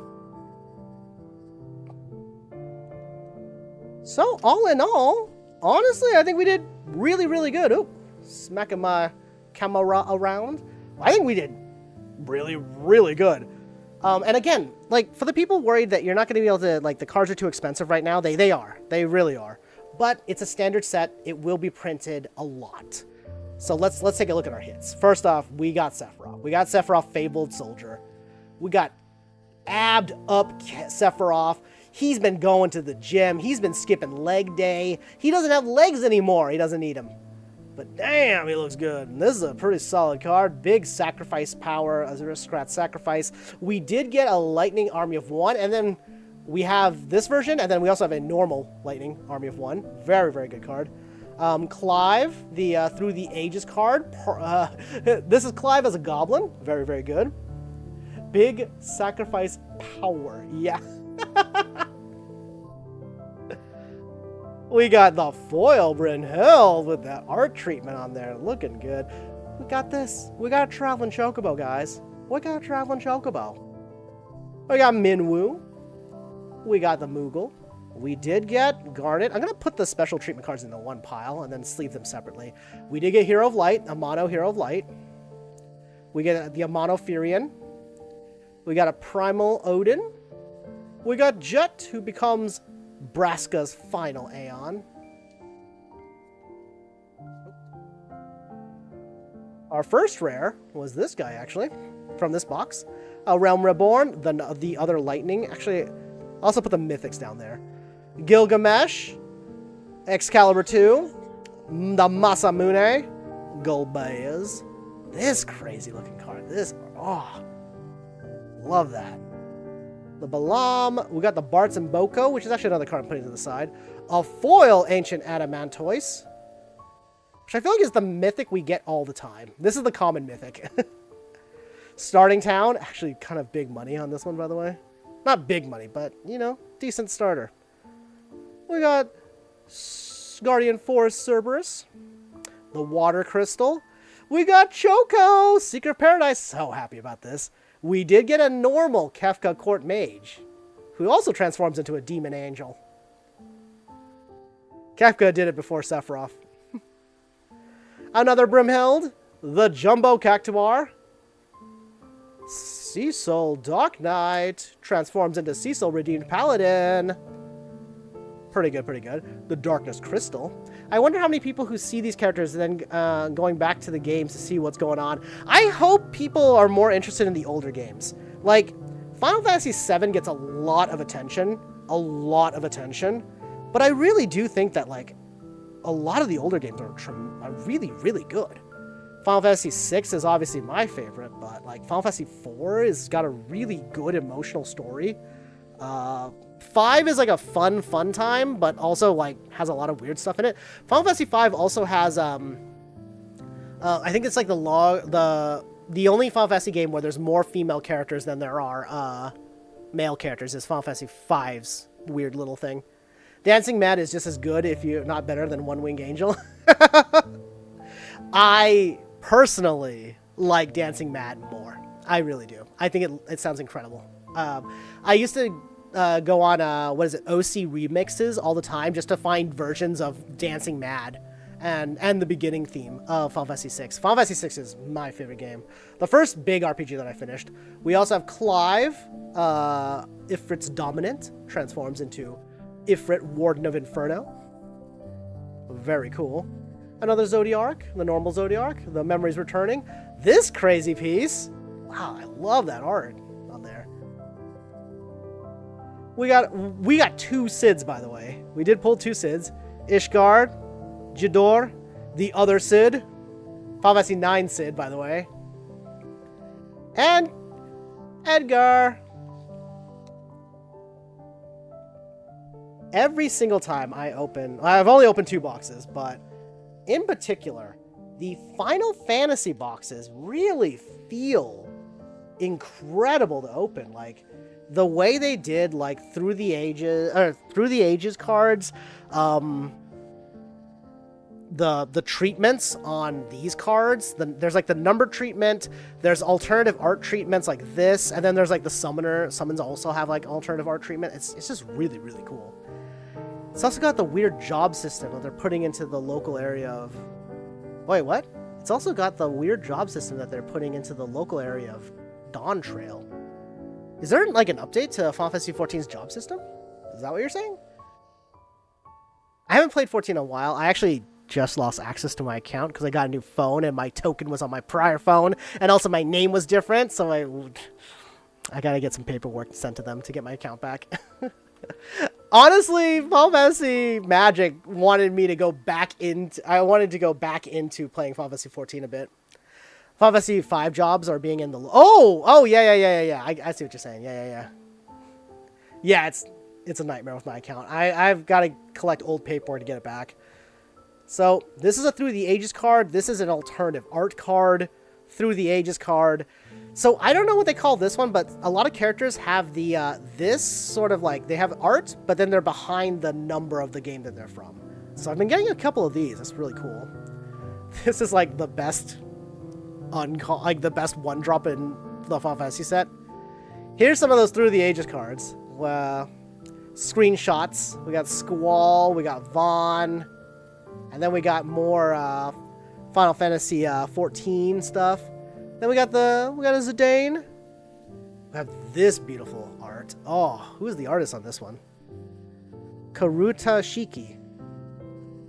Really, really cool art. Really like it. Oh, and like I said, all of the summons also seem to have like this alternative art stuff, and it looks incredible. I've got some foils actually over there that I really like. And then we also have the Vanadil Adventurers. So there you go. That is our Final Fantasy booster box. Honestly, another great one. Another banger. We didn't get Tifa. I haven't pulled any Tifas. I haven't pulled any Buster Swords. I did pull a Cloud before. Let's take a look over here. Oh, here's some other cards I got recently. So I did get these starter decks, which also feature these 2 cards. I think this is the only way to get these 2 cards from the starter deck. It's only $20 for the starter deck, and it's a starter deck. I also have a Jill, who is the Shiva's dominant. Transforms into the Warden of Ice. This is from Final Fantasy 16. And then I also have Joshua, Final Fantasy 16 as well. Transforms into the summon there. Yeah. And then these are just a bunch of random other cards. And this is my second booster box, and I have opened this, 1 pre-release, and I think 2 bundles.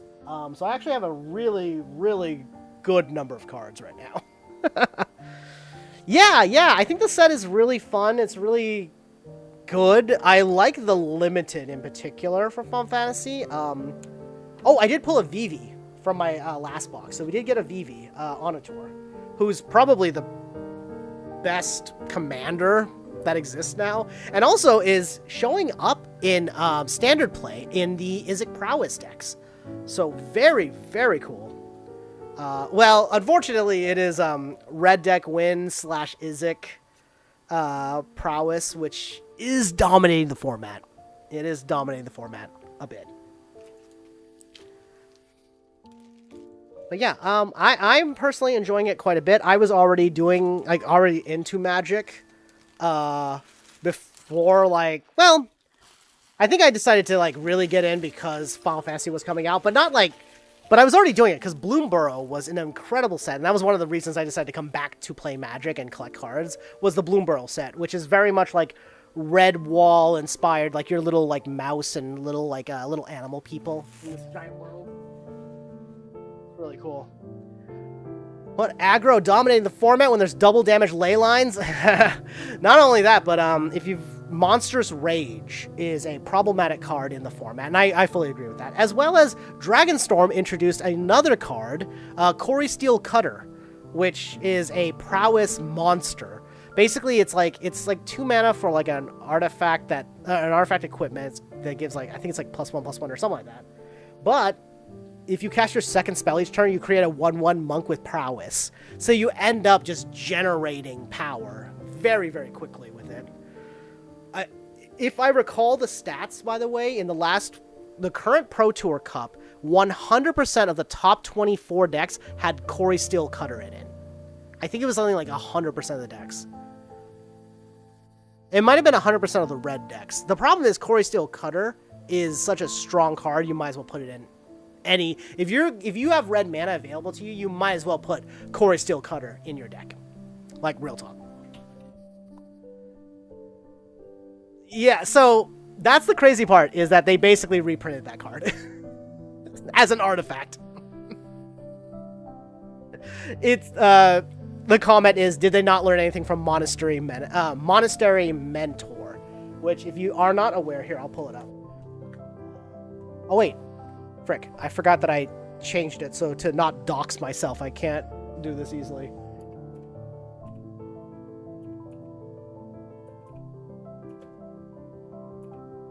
But I will read the card verbatim for you all. This was a card that was also a problematic card. It was white, I believe. And from... What set was it from? I don't remember what set it's from. But basically, Monastery Mentor is a 3 mana. So it's 2 colorless, 1 white mana. Gets you a 2/2 human monk with prowess. And whenever you cast a non-creature spell, put a 1/1 white monk creature token with prowess onto the battlefield. Corey Steel Cutter is literally basically that card, but in red and cheaper. That came out in Dragonstorm. Corey Steel Cutter, here it is a... I'm so sorry. I wish it was easier for me to do things. I have so many things on my... I know why I did it this way, because I didn't want to dox myself for these things. So I'm so sorry. I can't show you the pictures of the card without changing some, like, big settings.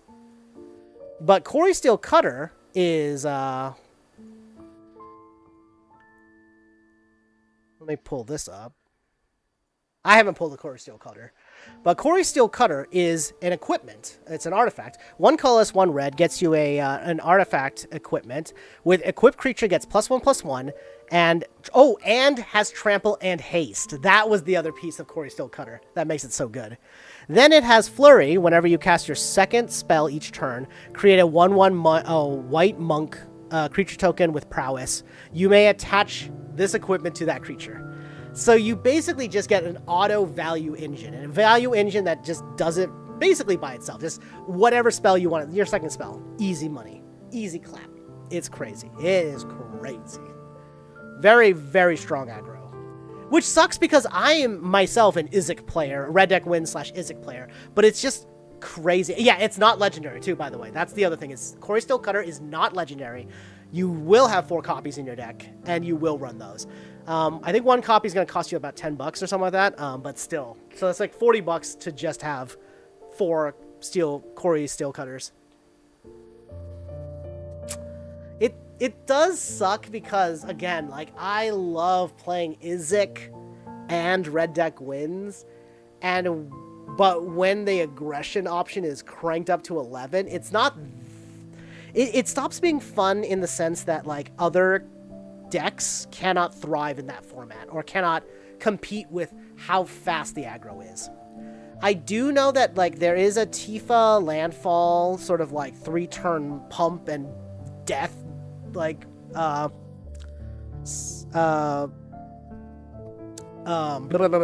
talk, out there right now, but basically, like, there is a mono green Tifa deck that's kind of on the rise as well, a little bit.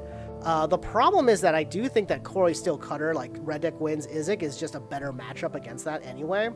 But, like, Tifa is still a really fun fun deck. Since we didn't pull Tifa, there's two Tifas. There's Tifa, who is also in the Commander deck, but the Tifa that we want is the, I believe it's Tifa Lockhart. So the Commander one is Tifa the martial artist, but Tifa Lockhart is an interesting card. She's mono green. She is, was it 1 colorless, 1 green, gets you a 1/2 human monk, legendary human monk with trample on it. Then landfall, double her power until the end of turn. So she can swing, and she already has trample natively built in, so she can hit like insane numbers on turn 3. So you cast this first, then you cast another spell if you already have a set. Yeah, exactly. So that's what Corey Steel Cutter is insane about. Basically, you cast anything first, and then immediately you have a 2/2 swinging at you with trample, by the way. And then turn 3, your prowess is online, ready to run, so you can just chain cast spells, get another monk, and then swing that one at you, and then have your first monk also benefit from all the prowess that just dropped on it. So, listen, and I normally love that type of shit, but when it's so dominant in the format, I see it as a problem. Because then it sucks, because then other colors can't, like, quite compete. Now, that said, though, blue-white artifacts, does have some presence in the current, pro scene.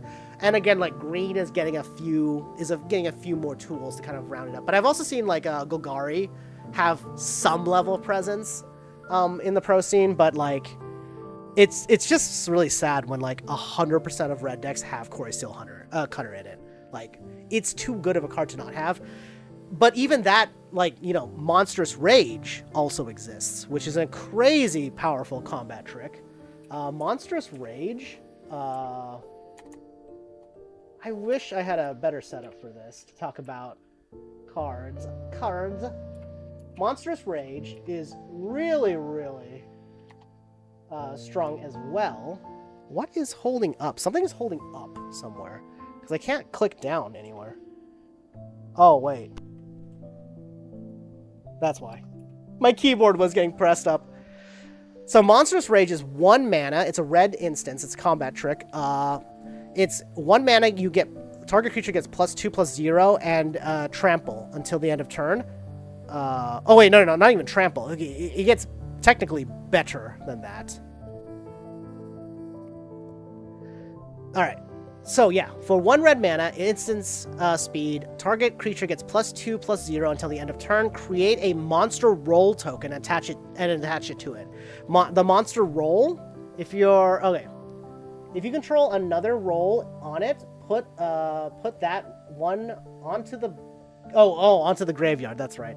Enchanted creature gets +1/+1 and has trample. So that's what the roll does. So basically, 1 mana effectively gives you +3/+1 and trample, and then you keep the +1/+1 plus the trample.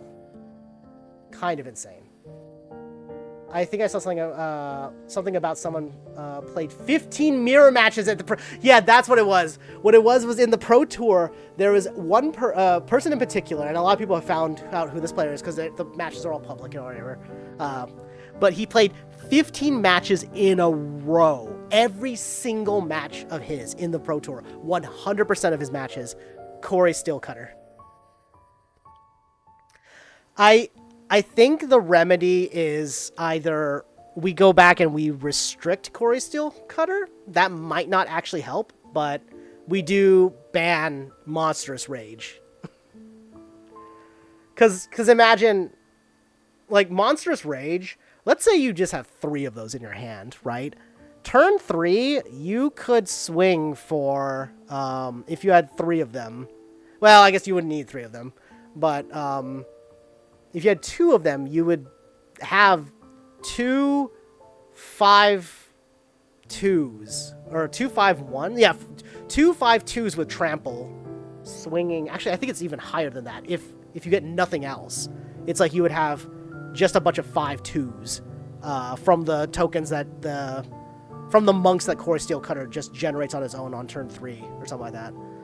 It's really stupid. I forget what the actual when you see it like step by step, it's worse than what I'm saying. It's actually worse. It's much stronger aggression, a much stronger aggro than ever.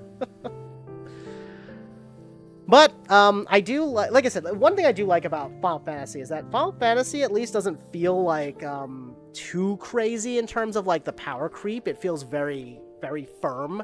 It feels kind of like closer to like what a base set would be, and I think that's intended because like the Final Fantasy set's supposed to also get newcomers in there, so it's kind of like intended as a mechanically easy to understand set. With some good power cards in it. I think, if anything, though, Limited is really where Final Fantasy shines the most. Pre-release and draft is the funnest thing in with the Final Fantasy set. Like, those are the funnest formats to play with these cards. I really like that. All right. So, anyways, I think that's it for me. I meant this to be a very, very short stream. I just wanted to punch out a my second Final Fantasy booster box, and I'm very, very happy with the results, as you can see. Very, very happy. And got me a chocobo, traveling chocobo. Nothing like, no Amano cards, but like we still made out, right? Like I think this was a very good box. And again, at MSRP. I did not pay scalper prices. I did not pay above MSRP, even though the MSRP for this set is higher than the other sets. We still, like, look, I love it. Yeah, I hope people like the Final Fantasy set. I hope people are able to buy the Final Fantasy set because legitimately, like, I think it's a fun set. I think it's a really good intro set as well, like real talk. Yeah, I think it's so good. Not the Amano cards you wanted, but still some cool Amano cards. Exactly. Like, don't get me wrong. Any Amano cards are good to get, and getting this and this. And I believe I even pulled the Golbez. I did the Amano Golbez as well. Like, can't complain too much. I really enjoy it. Likely, I will probably, in the future, not in the near future, I will be honest with you, I gotta save some money, but in the future, I will probably try to pull more of these, try to get another box. And yes, it is gambling. Please only buy booster boxes if you can afford it. Like, play Magic, buy Magic and Pokemon responsibly. Seriously. It is gambling. But, I have a hard time also spending like $80 on a single card, which I believe the Terra Amano card is going for about between $60 to $120 right now. We could check the prices. Let's do some price checking. Actually, hang on a second. Let me see if I can do this without doxing anything.